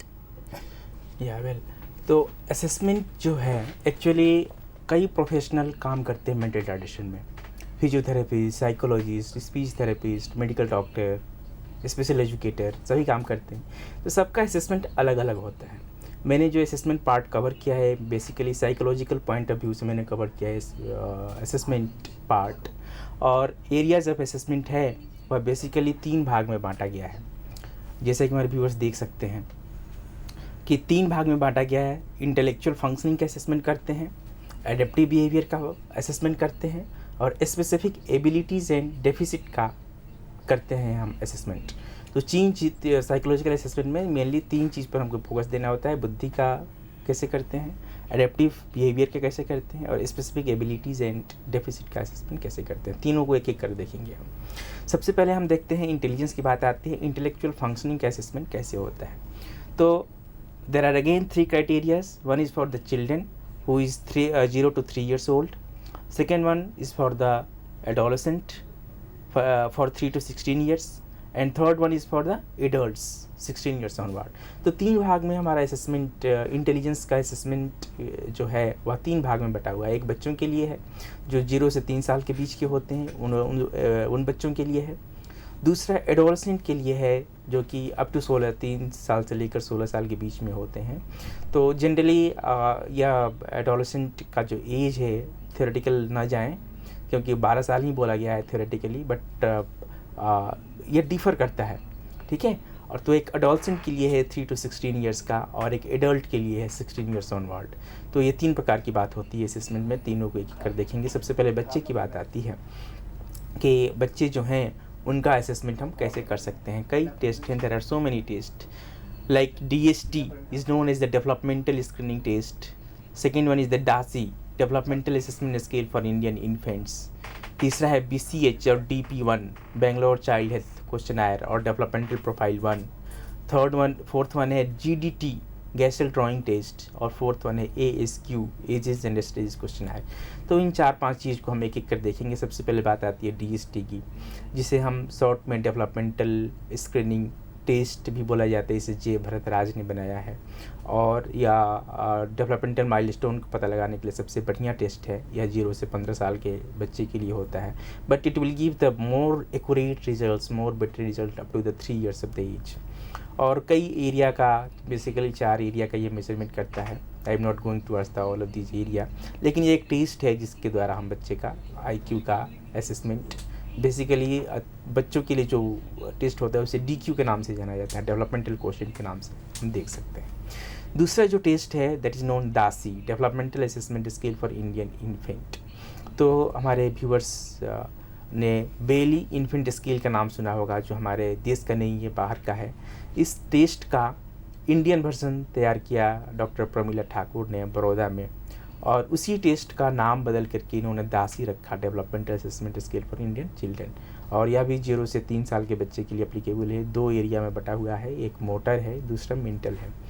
Motor वाले में 63 items हैं और mental वाले में 167 items हैं, और दोनों को मिलाकर के उसका हम DQ निकालते हैं, डेवलपमेंटल क्वोशिएंट निकालते हैं। तीसरा है जिसे BCH के नाम से जाना जाता है, बेंगलोर चाइल्ड हेल्थ क्वेश्चनर, या फिर DP1 भी बोला जाता है इसको, डेवलपमेंटल प्रोफाइल 1। तो बेंगलोर निभांस वालों ने इस टेस्ट बैटरी को डेवलप किया है, और इसमें भी 0 से 3 साल के बच्चे के लिए अप्लीकेबल है। 8 एरिया में असेसमेंट इस टेस्ट के द्वारा होता है, like gross motor, fine motor और कॉग्निशन, सोशल और इमोशनल। फिर सेल्फ केयर में 3 चीज़ का होता है, टॉयलेटिंग, ड्रेसिंग और ईटिंग। तो इन 3 चीज़ का होता है। फिर उससे का GDT की बात आती है, गेसेल ड्राइंग टेस्ट, या भी 0 से 7 साल के बच्चे के लिए है, बट अगेन एज रेंज थोड़ा वेरी हो रहा है, but it will give the more accurate result up to the 3 years of the child. और गेसेल ने ड्राइंग टेस्ट बहुत सिंपल पिक्चर बना करके बताया है कि if the child is able to draw all of these design, देख करके बनाना है, कॉपी करना है, if the child is able to do, तो उसका मेंटल एज इस लेवल का आएगा। और एक बार मेंटल एज हम जान गए तो फिर उसका हम IQ निकाल सकते हैं। उसी प्रकार ASQ है, एजेस एंड स्टेजेस क्वेश्चन है। इसमें हमारे जो बच्चे हैं डेवलपमेंटल साइकोलॉजी जिन्होंने पढ़ा होगा उन्हें पता होगा कि कौन कौन से स्टेजेस हैं, क्योंकि आजकल हर एक कोर्स में ग्रोथ एंड डेवलपमेंट का चैप्टर है, तो उन्हें पता होगा कि स्टेजेस कौन कौन से हैं, और उस पर्टिकुलर एज में, पर्टिकुलर स्टेज में ये डेवलपमेंट आनी चाहिए, बच्चे में है कि नहीं है। यदि है तो ठीक है, नहीं है तो कितना डिले है। तो ये सारे टेस्ट हैं, इन सारे टेस्ट के द्वारा हम बच्चे का असेसमेंट कर सकते हैं, और इसके हम इंटेलेक्चुअल फंक्शनिंग के बारे में पता लगा सकते हैं। सर, ये जो ASQ है, एजेस एंड स्टेजेस क्वेश्चन है, ये कितने साल तक के लिए हम कर सकते हैं? ये भी 3 साल तक के लिए, और जो GDT है वो up till 7 years of age. BCS 3 साल के लिए है, DASI 3 साल के लिए, DST 15 साल के लिए, 0 to 15 years। और जैसे आपने बताया डेवलपमेंटल क्वेश्चन, तो ये हम कब तक देते हैं, कौन सी एज तक देते हैं? जनरली 5 साल तक देते हैं, अप टू 5 years। और उसके बाद हम क्या देते हैं? IQ। ओके। उसके बाद IQ देते हैं, ठीक है। उसी प्रकार से एडोलसेंट की बात होती है, जो 3 से 16 साल वाले बच्चे होते हैं, उसमें भी कई प्रकार के टेस्ट हैं, like SFB, DP2, CPM, BBPTI, Alexander battery performance test, SB5, WISC, ठीक है। तो इन सारी चीज़ की हम चर्चा करेंगे एक एक कर कि इन सारी चीज़ में कैसे होता है। सबसे पहले SFB की बात आती है, इसे सेग्विन फॉर्म बोर्ड बोलते हैं। सेग्विन फॉर्म बोर्ड जो टेस्ट है वह 3 साल से लेकर 15 साल के बच्चे के लिए एप्लीकेबल है, और यह परफॉर्मेंस टेस्ट है, या एजुकेशन से प्रभावित नहीं होता है। तो SFB की बात होगी। फिर DP2, डेवलपमेंटल प्रोफाइल 2 की बात आती है। डेवलपमेंटल प्रोफाइल जो है सो 0 से लेकर के 9.5 साल के बच्चे के लिए है, 0 to 9.5 years के, और यह 5 एरिया में असेसमेंट करता है, like physical development, social development, academic, communication, ये सारी चीज़ का 5 एरिया का यह असेसमेंट करता है। फिर CPM की बात आती है, कलर्ड प्रोग्रेसिव मैट्रिसेस की, रेवन ने इसे बनाया है, और यह हमारा एब्स्ट्रैक्ट थिंकिंग का मेज़रमेंट करता है। और इसमें जो है सो 3 कैटेगरीज में समस्याएं बटी हुई है, A, B और B। हर एक में 12-12 समस्याएं हैं, टोटल 36 समस्याएं हैं। कितनी जल्दी और कितना सही बच्चा उस चीज़ को आइडेंटिफाई कर लेता है, समस्याओं को, इसका असेसमेंट होता है। फिर BBPTI, Bhatia battery of performance test of intelligence, Bhatia महोदय ने बनाया है इसे, और सबसे अच्छा, अब तक का सबसे अच्छा परफॉर्मेंस टेस्ट है। इसमें भी 5 एरिया में बटे हुए हैं, और 5 एरिया में इसका असेसमेंट करते हैं। 10 साल से 16.5 साल के बच्चे के लिए है, 10 years to 16.5। फिर Alexander battery of performance test के नाम आता है। अलेक्जेंडर ने एक टेस्ट बैटरी बनाया। एक्चुअली यह जो टेस्ट है वह 3 बैटरी का एक समन्वित एक कंबाइंड रूप है। जो 3 बैटरीज हैं वह है कोह ब्लॉक डिजाइन टेस्ट। एक टेस्ट है, इसे ब्लॉक डिजाइन टेस्ट के नाम से जाना जाता है। कोह नाम के मनोवैज्ञानिक ने इसे बनाया है। पास दूसरा जो है पास अलोंग टेस्ट, इसे अलेक्जेंडर ने खुद डेवलप किया है, अलेक्जेंडर पास अलोंग टेस्ट बोलते हैं। तीसरा है क्यूब कंस्ट्रक्शन टेस्ट, जिसे गौ नाम का एक साइकोलॉजिस्ट था उसने बनाया है। अलेक्जेंडर ने क्या किया, 2 तो ऑलरेडी पहले से थे, पास अलोंग और क्यूब कंस्ट्रक्शन, एक अपनी ओर से बना दिया पास अलोंग को, तीनों को मिला करके एक नाम दे दिया Alexander battery of performance test of intelligence. और यह जो टेस्ट है, यह टेस्ट 9 साल से लेकर 20 साल तक के बच्चे के लिए है, 9 ईयर्स टू 20 ईयर्स के बच्चे के लिए है। यह भी परफॉर्मेंस टेस्ट है और काफ़ी अच्छा परफॉर्मेंस टेस्ट माना जाता है। उसी प्रकार SB5 एक नया नाम है, लेकिन टेस्ट सबसे पुराना है। पहला intelligence test of the world Binet, Stanford Binet intelligence test के नाम से सबसे शुरू में जाना गया। आजकल नाम चेंज हो गया है, 2004 में नाम इसका चेंज हो गया और SB5 के नाम से इसे जाना गया है। स्टैनफोर्ड बीने 5 का मतलब 5th रिवीजन। बहुत सारे रिवीजन हो चुके हैं। इंडिया में 3rd रिवीजन अवेलेबल हैं, BKT बीने कुलचेस्टा टेस्ट के नाम से इस टेस्ट को जाना जाता है। और यह टेस्ट 2 साल से लेकर के सुपर एडल्ट का एज फिक्स नहीं है, बट 22 माना गया है, 22 ईयर्स माना गया है। तो यह टेस्ट जो 3rd वर्जन है, ये 5वां वर्जन 85 ईयर्स तक के लिए एप्लीकेबल है, 2 years to 85 years 5th version, but India में अवेलेबल नहीं है। 3rd वर्जन इज अवेलेबल, जिसे BKT के नाम से जाना जाता है। 3rd version is up to 22 years of age. तो ये SB5 की बात हो गई। Now the next one is WISC, Wechsler intelligence scale for children. यह 6 साल से 16 साल के बच्चे के लिए है, 6 to 16 ईयर्स। 2 भागों में बांटा गया है, वर्बल और परफॉर्मेंस। दोनों में वर्बल में 5 हैं, परफॉर्मेंस में 6 हैं। तो और इसका इंडियन वर्जन है जिसे मेलिन्स के नाम से जाना गया है, Malin intelligence scale for Indian children, MISIC बोला गया है संक्षेप में। तो ये सारे कुछ टेस्ट हैं जिसे एडोलसेंट का, जो 3 साल से 16 साल के बच्चे हैं, उनका असेसमेंट किया जा सकता है। अच्छा सर, हमने एक बहुत इंटरेस्टिंग बात देखी, जैसे जो असेसमेंट है फ्रॉम 0 to 3 ईयर्स, बेसिकली वो डेवलपमेंटल स्टेजेस हैं उनके ऊपर आधारित है। और जो 3 to 16 है वो परफॉर्मेंस या वर्बल के ऊपर आधारित है। उनका वो एकेडमिक्स के ऊपर, बेसिकली उनके मसल्स ग्रुप के ऊपर। एक्चुअली इंटेलिजेंस टेस्ट जो है ना, 2 चीज़, जो true intelligence test, not the developmental question, 2 चीज़ पर आधारित है। एक तो बच्चे के अंदर एबिलिटी, मसल्स ग्रुप होनी चाहिए, स्ट्रॉन्ग एबिलिटी होनी चाहिए कि टू मैनिपुलेट द थिंग्स।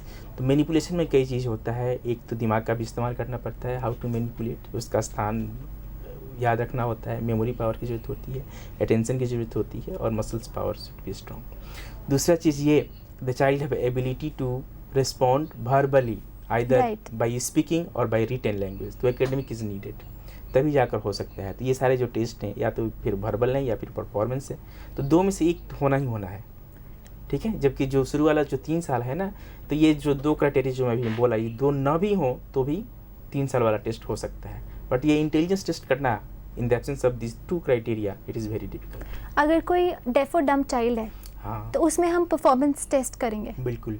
तो हम उसको इजी जो इंस्ट्रक्शंस देखेंगे, क्या उसको आराम से समझ आ जाएगी अगर परफॉर्मेंस टेस्ट में, क्योंकि he is not able to listen his. And deaf है, तो ऐसे बच्चे को इंस्ट्रक्शन भी चेंज हो जाएगा। ऐसे बच्चे के इंस्ट्रक्शन कैसे देना है, थ्रू डेमोन्स्ट्रेशन देना है, इंस्ट्रक्शन। ओके। तो जो नॉन वर्बल जो टेस्ट है हमारा, नॉन वर्बल टेस्ट में कौन कौन से टेस्ट आते हैं? CPM आता है, APM आता है, SPM आता है, ये सारे नॉन वर्बल टेस्ट हैं।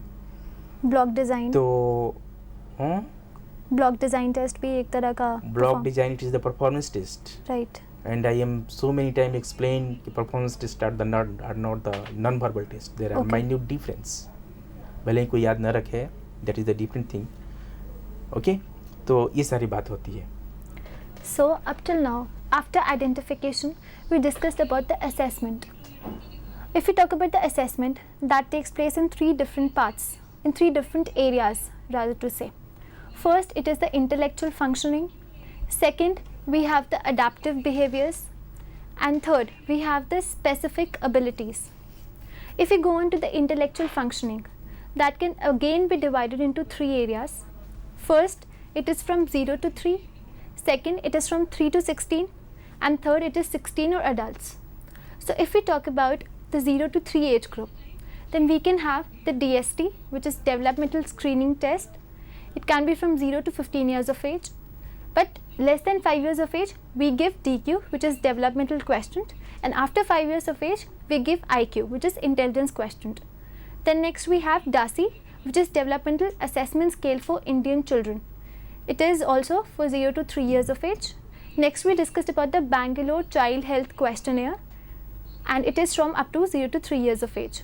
Next we discussed about the GDT, which is Jessel's drawing test. There are certain patterns according to the age, and if the child is able to draw that patterns, we can identify the mental age of the child, and accordingly we can calculate the intelligence quotient. But there is a markable difference in the GDT. All the tests, the DST is from 0 to 15 years, DASI and BCH is from 0 to 3 years, but GDT it is from 0 to 7 years. And next again we have... Not 0, 18 month to 7 years. Okay. And the next we have ages and stages questionnaire. Then next we progressed on to the 3 to 16 years of age. Basically in this area the two types of tests are available, the verbal ones as well as the performance ones.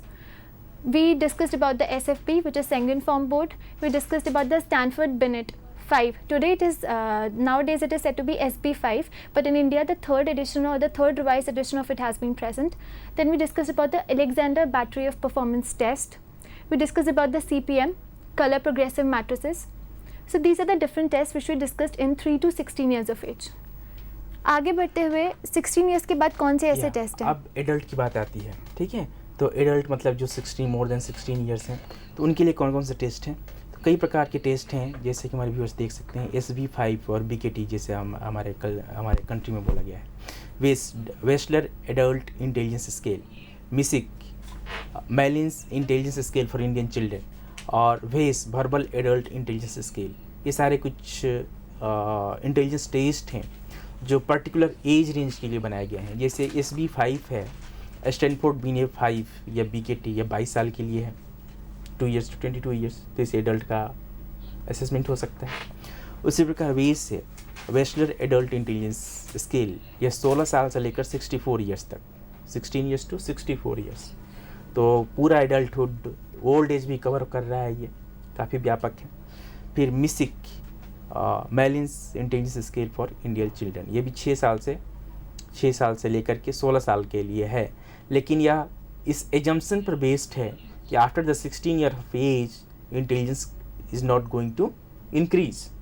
तो भले ही वह 20 साल का, 22 साल, 25-30 साल का क्यों ना हो, उसका हाईएस्ट एज 16 ईयर्स ही मान करके उसका हम असेसमेंट इस पर कर सकते हैं। मीन्स जो हमारा IQ का फॉर्मूला है, mental as upon chronological age, formula लगाने की जरूरत ही नहीं है इसमें। ओके। इसमें फॉर्मूला लगाने की जरूरत, भाटिया का जो भी मैंने शुरू में चर्चा किया था ना, भाटिया BBPTI, उसका भी यहाँ पर हम यूज़ कर सकते हैं। उसमें भी IQ लगाना, IQ का फॉर्मूला लगाने की यूज ही नहीं है, उसमें ऑटोमेटिकली हर एक एज ग्रुप का दिया गया है।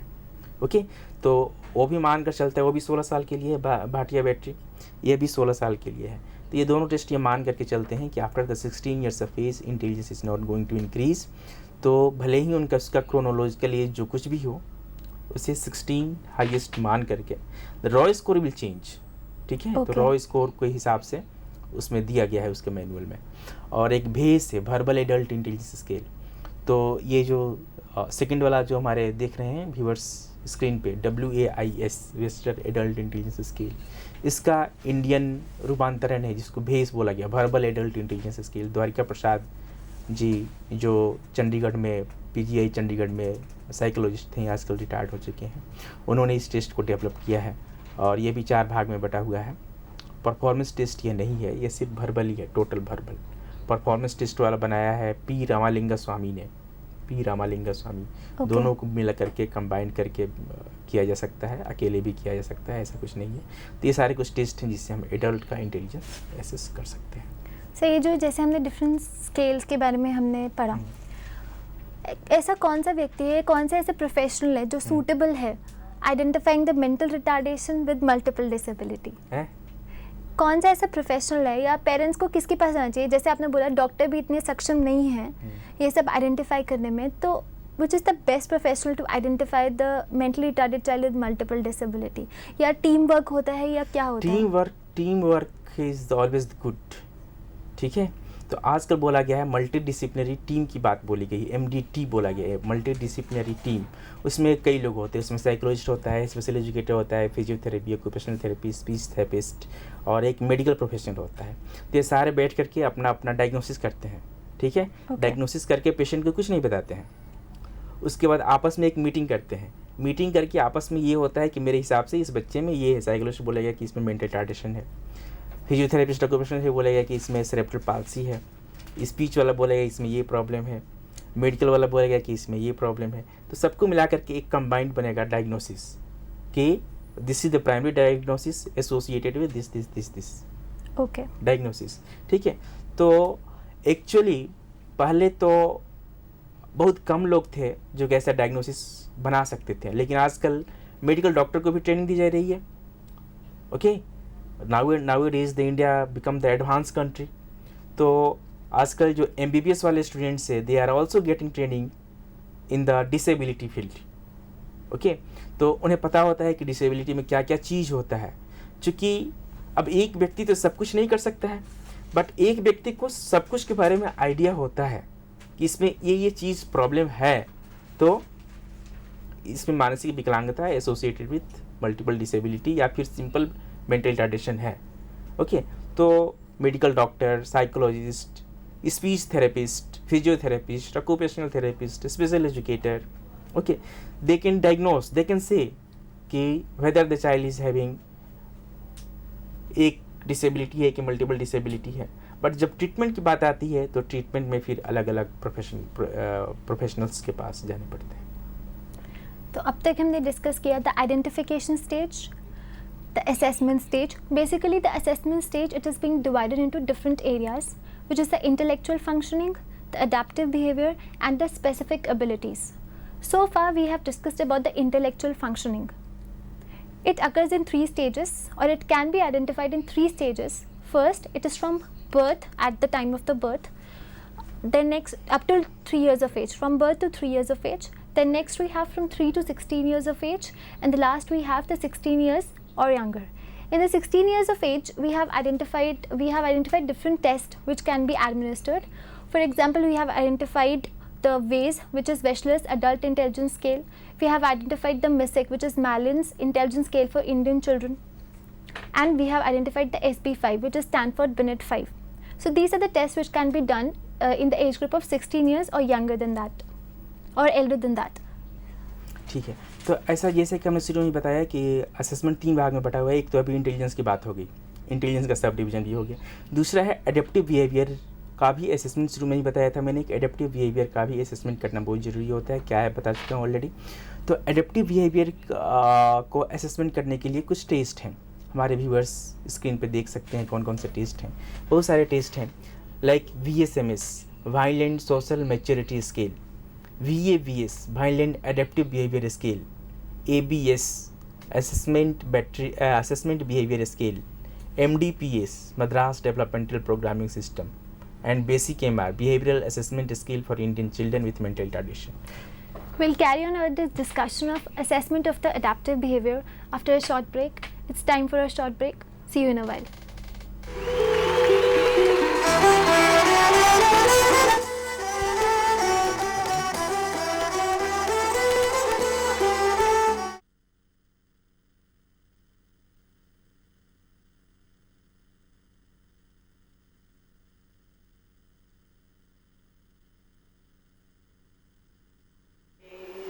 हम होंगे कामयाब, हम होंगे कामयाब, हम होंगे कामयाब एक दिन। ओ मन में है विश्वास, पूरा है विश्वास, हम होंगे कामयाब एक दिन। We shall overcome, we shall overcome, we shall overcome someday. Oh, deep in my heart, I do believe that we shall overcome someday. We shall overcome someday. We shall overcome someday.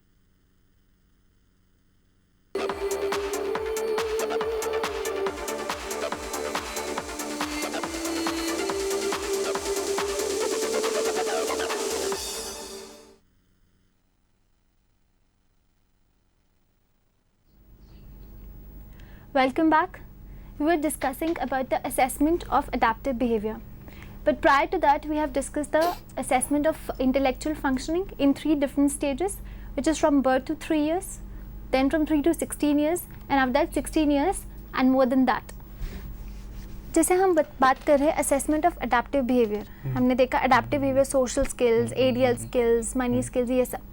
तो कैसे हम इसका assessment कैसे करेंगे? तो अभी हमने चर्चा करा कि एडेप्टिव फंक्शनिंग के बहुत सारे स्किल्स का नाम बता दिया. Now you will start the short description about all of this.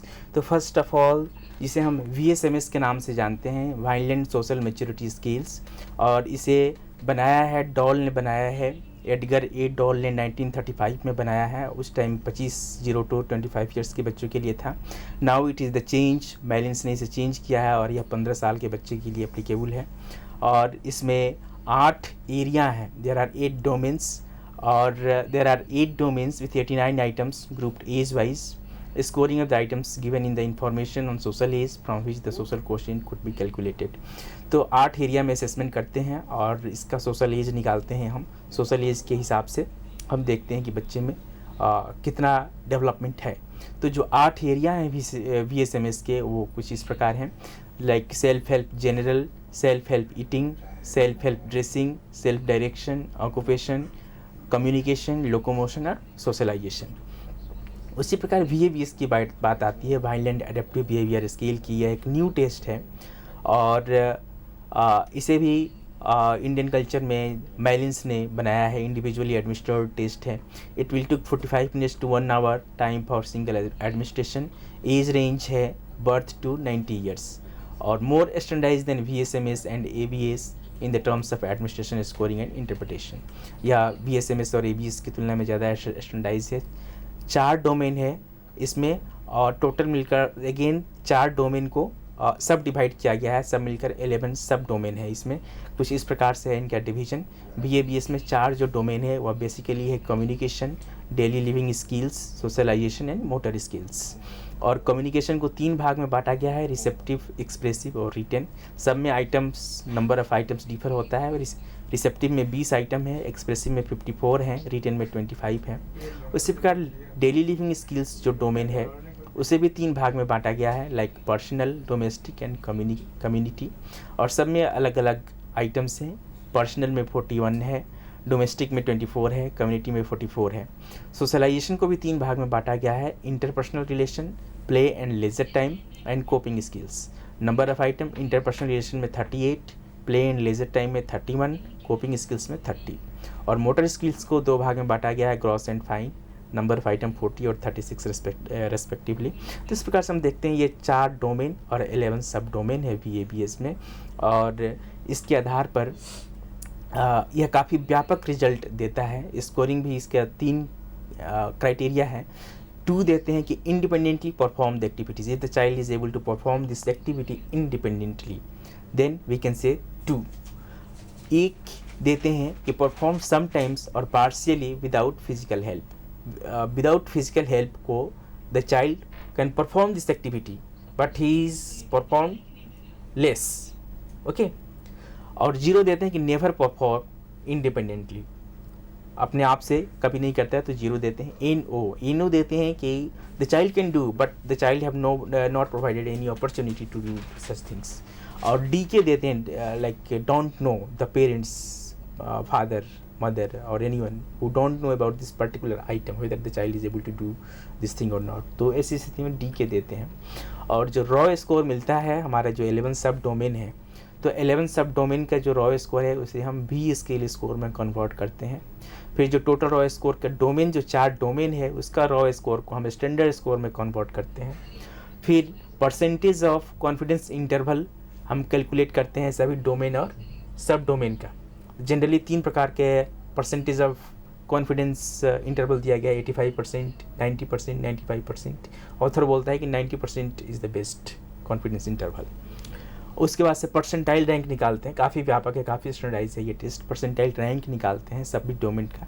और फिर एडेप्टिव लेवल और एज इक्विवेलेंट डेवलपमेंट कैलकुलेट करते हैं ईच डोमेन एंड सब डोमेन वाइज, कि इस पर्टिकुलर डोमेन और सब डोमेन में एडेप्टिव लेवल कितना है और एज इक्विवेलेंट किस साल का है. यह एक टेबल दिया गया है और बताया गया है कि हमारा जो रॉ स्कोर जिसे हमने कन्वर्ट किया वी स्केल में, सब डोमेन को हम वी स्केल में कन्वर्ट करते हैं, डोमेन को स्टैंडर्ड स्कोर में कन्वर्ट करते हैं, ठीक है। तो यदि 1 to 9 वी स्केल रहा और स्टैंडर्ड स्कोर 20 to 70 रहा तो एडेप्टिव रहा। उसी प्रकार से ये सब दिया हुआ है इसमें। और उसी प्रकार से यदि कितना स्कोर आया टोटल, ओके, तो टोटल स्कोर व्हाट इंडिकेटिंग किस लेवल का इसमें एडेप्टिव फंक्शनिंग है, तो बोला गया है 70 से यदि नीचे है, if the your total V scale और रॉ और standard score is less than 70 then the child is having the poor adaptive skills. तो 70 के नीचे वाले का ही है डिवीज़न। तो बोलता है कि बिलो 20 और 25 यदि हमारा वी स्केल या स्टैंडर्ड स्केल है तो उसे बोलते हैं profound deficit in adaptive behaviour. 20-25 to 35-40 है तो उसे बोला गया है severe deficit in adaptive behaviour. 35-40 to 50-55 है तो बोला गया है moderate deficit in adaptive behaviour. और 50-55 to 70 अप्रॉक्सीमेटली तो उसे बोला गया है mild deficit in adaptive behaviour. तो इस प्रकार से इसको हम एडेप्टिव फंक्शनिंग को देखते हैं। जो हमारा नेक्स्ट टेस्ट है उसे ABS बोलते हैं, एडेप्टिव बिहेवियर स्केल बोलते हैं। इसे डेवलप किया Nihira, okay, and it can be used to make assessment of mentally retarded, emotionally maladjusted and developmentally disabled person of all age from childhood to adulthood। childhood से adulthood के हर एक as में ये applicable है। 2 भाग में बटा हुआ है, part 1 is for adaptive behaviour, part 2 is for maladaptive behaviour. और पार्ट 1 जो है इसमें 10 डोमेन है और 66 आइटम है जो कि हमारा एडेप्टिव बिहेवियर के लिए है। जो डोमेन्स हैं 10 डोमेन्स हैं, उसमें है इंडिपेंडेंट फंक्शनिंग है, फिजिकल डेवलपमेंट है, नंबर एंड टाइम है, डोमेस्टिक एक्टिविटी है, वोकेशनल एक्टिविटी है, सेल्फ डायरेक्शन है, रिस्पॉन्सिबिलिटी है और सोशलाइजेशन है। इसमें 66 आइटम्स थे। जो पार्ट बी है that is for the mall adaptive behaviour और इसमें 14 डोमेन्स हैं, 14 डोमेन्स हैं और 43 आइटम्स हैं। तो 14 डोमेन्स हैं, सबको पता है कौन कौन से हैं। Violent and destructive behaviour, untrustworthy behaviour, withdrawal tendency, stereotype behavior, inappropriate interpersonal matters, unacceptable vocal habits, unacceptable or eccentric habits, self-abusive behavior, hyperactive tendency, sexually aberrant behavior, psychological disturbances and use of medication. ये सारे कुछ मालएडेप्टिव behaviour के हैं। उसी प्रकार से जो हमारा नेक्स्ट स्केल है एडेप्टिव बिहेवियर के लिए that is known MDPS, Madras developmental programming system, बनाया है प्रोफेसर जयचंद्रन ने और प्रोफेसर बिमला ने 1992 में बनाया। 18 एरिया में है, 18 एरिया में ये टेस्ट डिवाइडेड है, सब में 20-20 आइटम है, टोटल मिलकर 360 आइटम्स हैं। जो 18 एरियाज़ हैं वो कुछ इस प्रकार हैं: gross motor activities, fine motor activities, eating, dressing, caring, studying, writing, number, time, money, domestic activities, community survival skills, entertainment and vocational activities. तो ये सारे कुछ एरियाज़ हैं जिसमें MDPS बटा हुआ है। और उसी प्रकार से जो मोस्ट यूज्ड टेस्ट है to assess the adaptive function of the mentally retarded child is known as the basic MR। Full form है behavioural assessment scale for Indian children with mental retardation, बनाया R पेशवारिया, रीटा पेशवारिया और वेंकटेश्वरन ने 1992 में बनाया। 2 भाग में यह भी बटा हुआ है, पार्ट A और B। पार्ट A है वो एडेप्टिव बिहेवियर के लिए है, इसमें 7 डोमेन है और 280 आइटम्स हैं। पार्ट B में 10 डोमेन्स है और 75 आइटम्स है। जो हमारा पार्ट A है एडेप्टिव बिहेवियर वाला, उसमें रेंज 0 to 5 का हम रैंकिंग करते हैं, okay. 5 where 5 is considered as the best score. और इसका जो 7 डोमेन है वह इस प्रकार है: motor activities of daily living, language, reading writing, number and time, domestic, social and pre vocational. और पार्ट बी में हमारा 10 डोमेन से और 75 आइटम्स हैं। तो ये फिर मालएडेप्टिव बिहेवियर की बात आ जाती है। तो ये सब असेसमेंट करते हैं। 10 डोमेन हैं: violent and destructive behaviour, temper tantrum, misbehaviour with others, self injurious behaviour, repetitive behaviour, odd behaviour, hyper active behaviour, rebellious behaviour, anti social behaviour and fears. The range of score is 0 to 2 है इसमें। तो इस प्रकार से हम देखते हैं कि यह एक काफ़ी व्यापक स्केल है जिसके द्वारा हम बच्चे के एडेप्टिव बिहेवियर का असेसमेंट करते हैं। इसके लिए हम इंफॉर्मेशन लेते हैं फ्रॉम द पेरेंट्स, माँ हो, पिता हो, या एनीवन हो is the familiar with the child, जिसके बच्चे के बारे में पूरा आइडिया हो, उसके बेसिस पे, या फिर हम अपना ऑब्जर्वेशन भी लगा सकते हैं। इसके द्वारा भी हम ये कर सकते हैं। और this test is exclusively developed for the assessment and program planning for the person with mental retardation. इसके लिए प्रोग्राम प्लानिंग करते हैं। तो इस प्रकार से देखते हैं कि इसके द्वारा हम उसके एडेप्टिव बिहेवियर का असेसमेंट किया जा सकता है। ओके तो सर ये जो जितने टेस्ट हैं ये मतलब अगर जो बेसिक एमआर के बारे में हमने बोला प्रॉब्लम बिहेवियर्स, तो ये हम टीचर से भी कंसल्ट कर सकते हैं हाँ इसके? बिल्कुल बिल्कुल बिल्कुल, टीचर से भी कंसल्ट कर सकते हैं, अपना ऑब्जर्वेशन भी काम कर सकते हैं। तो इन सारे टेस्ट के द्वारा हम बच्चे का असेसमेंट कर सकते हैं। अब सवाल उठता है मैनेजमेंट का कि अच्छा हाँ एक चीज़ और, असेसमेंट शुरू में बताया 3 चीज़ का असेसमेंट होता है ना, एक तो इंटेलिजेंस की बात हो गई, दूसरा एडेप्टिव बिहेवियर की बात हो गई, तीसरा स्पेसिफिक एबिलिटीज़ एंड डेफिसिट की बात आती है कि उसका भी असेसमेंट करना होता है। तो बेसिकली इन 4 चीज़ों का हम असेसमेंट करते हैं, वो है परसेप्शन का करते हैं, अटेंशन का करते हैं, मेमोरी का करते हैं और ओवरऑल कॉग्निटिव फंक्शनिंग का हम असेसमेंट करते हैं। तो यह जरूरी नहीं कि जो असेसमेंट है ये सारे असेसमेंट सारे बच्चे में हो ही जाए, ऐसा कुछ नहीं है। बट हाई फंक्शनिंग जो चाइल्ड है, भले ही मेंटली रिटार्डेड है, but he can perform well in the few area, या कुछ स्पेसिफिक प्रॉब्लम है, सपोज ऑटिस्टिक है, ठीक है, तो ये जरूरी नहीं है कि all autistic are mentally retarded, it is not necessary. Suppose high functioning autism है तो इन सारे बच्चों में ये कुछ हो सकता है, या फिर डिपेंड करता है बच्चे की एबिलिटी क्या है। तो फिर परसेप्शन में एक्चुअली 5 प्रकार के परसेप्शन की बात होती है, बट जो असेसमेंट हम करते हैं बेसिकली 2 का करते हैं, विजुअल एंड ऑडिटरी का। 2 प्रकार के परसेप्शन का हम असेसमेंट करते हैं। और विजुअल के लिए है हमारा BGT, बेंडर जिस्टाल्ट टेस्ट है। बेंडर जिस्टाल्ट टेस्ट की सहायता से हम विजुअल परसेप्शन का असेसमेंट कर सकते हैं। उसी प्रकार ऑडिटरी के लिए BVRT है, Benton visual retention test. Okay, इस टेस्ट के सहारे से हम परसेप्शन का मेजरमेंट कर सकते हैं। अटेंशन के भी बहुत सारे टेस्ट हैं, जो मोस्ट कॉमनली यूज टेस्ट हैं 2 हैं। CCT, कलर कैंसिलेशन टेस्ट बोलते हैं इसको, कलर कैंसिलेशन टेस्ट। तो इसमें एक पर्टिकुलर कलर होता है जिसे कैंसिल करना होता है with in the short time, 1 minute के अंदर। जैसे एक रो बने होते हैं, लाल, हरा, नीला, पीला, ये वो दिस दैट। एक नियम एग्जामिनर फिक्स कर देगा कि विद इन 30 सेकेंड्स और within 45 minutes you have to cancel और द रेड कलर, ठीक है। उसी प्रकार ESDST, आइजिंग series of digit span test की बात आती है। तो इसके द्वारा भी हम अटेंशन का मेजरमेंट कर सकते हैं।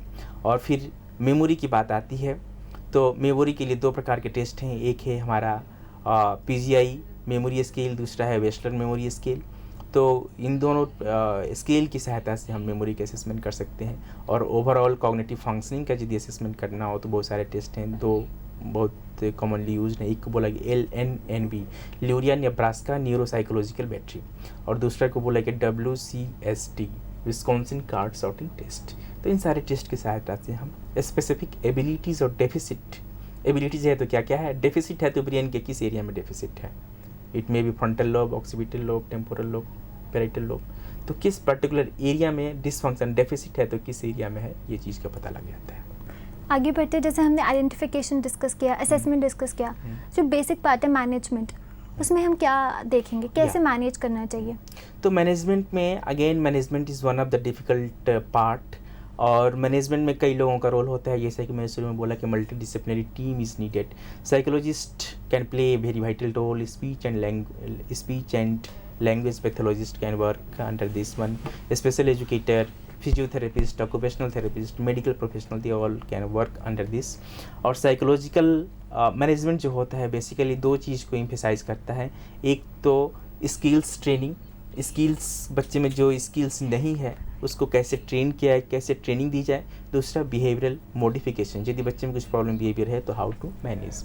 स्पीच लैंग्वेज वाला स्पीच डिफॉर्मिटी को मैनेज करते हैं, सोशल एजुकेटर हैं, सो 2 प्रकार के काम करते हैं। एक IEP बनाते हैं, इंडिविजुअलाइज एजुकेशनल प्रोग्रामिंग बनाते हैं। दूसरा implication of educational psychological principle, ये करते हैं।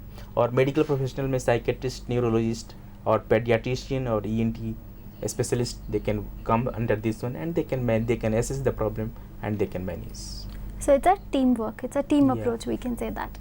So in today's session we discussed about the identification, assessment and management of the children with mental retardation having multiple disability.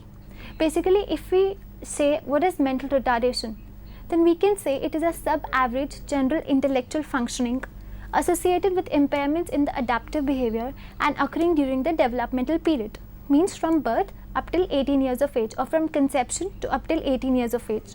Then we discuss certain characteristics of mental retardation, which can be low intellectual functioning, impairments in adaptive behavior, no speech or gibberish language, lack of understanding, problem behaviors, delayed developmental milestones. These are certain characteristics which we identify a child having mental retardation. Then we discussed the identification part. Basically, this identification part can occur in different stages. First, at the time of birth. Second, from birth to 3 years of age. Third, from 3 to 7 years of age. And fourth, it is from 7 to 12 years of age. We discussed the Apgar score at the time of the birth in order for the identification of a high-risk infant. Then we discussed the delayed developmental milestones, or the developmental milestone which can be identified at different stages at different months, such as 3, 6, 9, 12. These are different periods up till 36 months of age. If we talk about the period from birth to 3 years, in which we can identify with a child having some kind of problem. But the important point that we have to identify is that we cannot say the child is mentally retarded or the child is retarded up till 5 years of age. After 5 years of age, we can say yes, the child is having mental retardation. Then we discuss certain screening checklists from 3 to 7 years of age and from 7 to other more years of age. Then we came to the assessment part. Basically, the assessment takes place into 3 areas, which is intellectual functioning, the adaptive behavior, and the specific abilities. In the intellectual functioning, we discussed it in 3 areas, that is from birth to 3 years, then from 3 to 16 years, and from 16 years and more. We discussed different psychological tests in these 3 different areas. Then we discussed about the adaptive behavior, in which we discussed about the VSMS, VABS, MDPS, which is Madras Developmental Programming System, Basic Emma Part A and Basic Emma Part B. Then we discussed about the different specific abilities. The main important point which we follow in the management of these children is that there is a team approach. There is a teamwork basically, which can help the child having mental retardation or multiple disability. Because the name suggests multiple disability, so many professionals are involved in that, whether it's a speech language pathologist, physiotherapist, occupational therapist, a pediatrician, psychologist, a special educator, all can work and have a multidisciplinary team approach. So this is all for the today's session. But before that, I would like to thank Ashutosh sir for coming over here and discussing with us. And thank you viewers for maintaining with us. Thank you so much. Sir, अभी management में और भी था, अभी management में और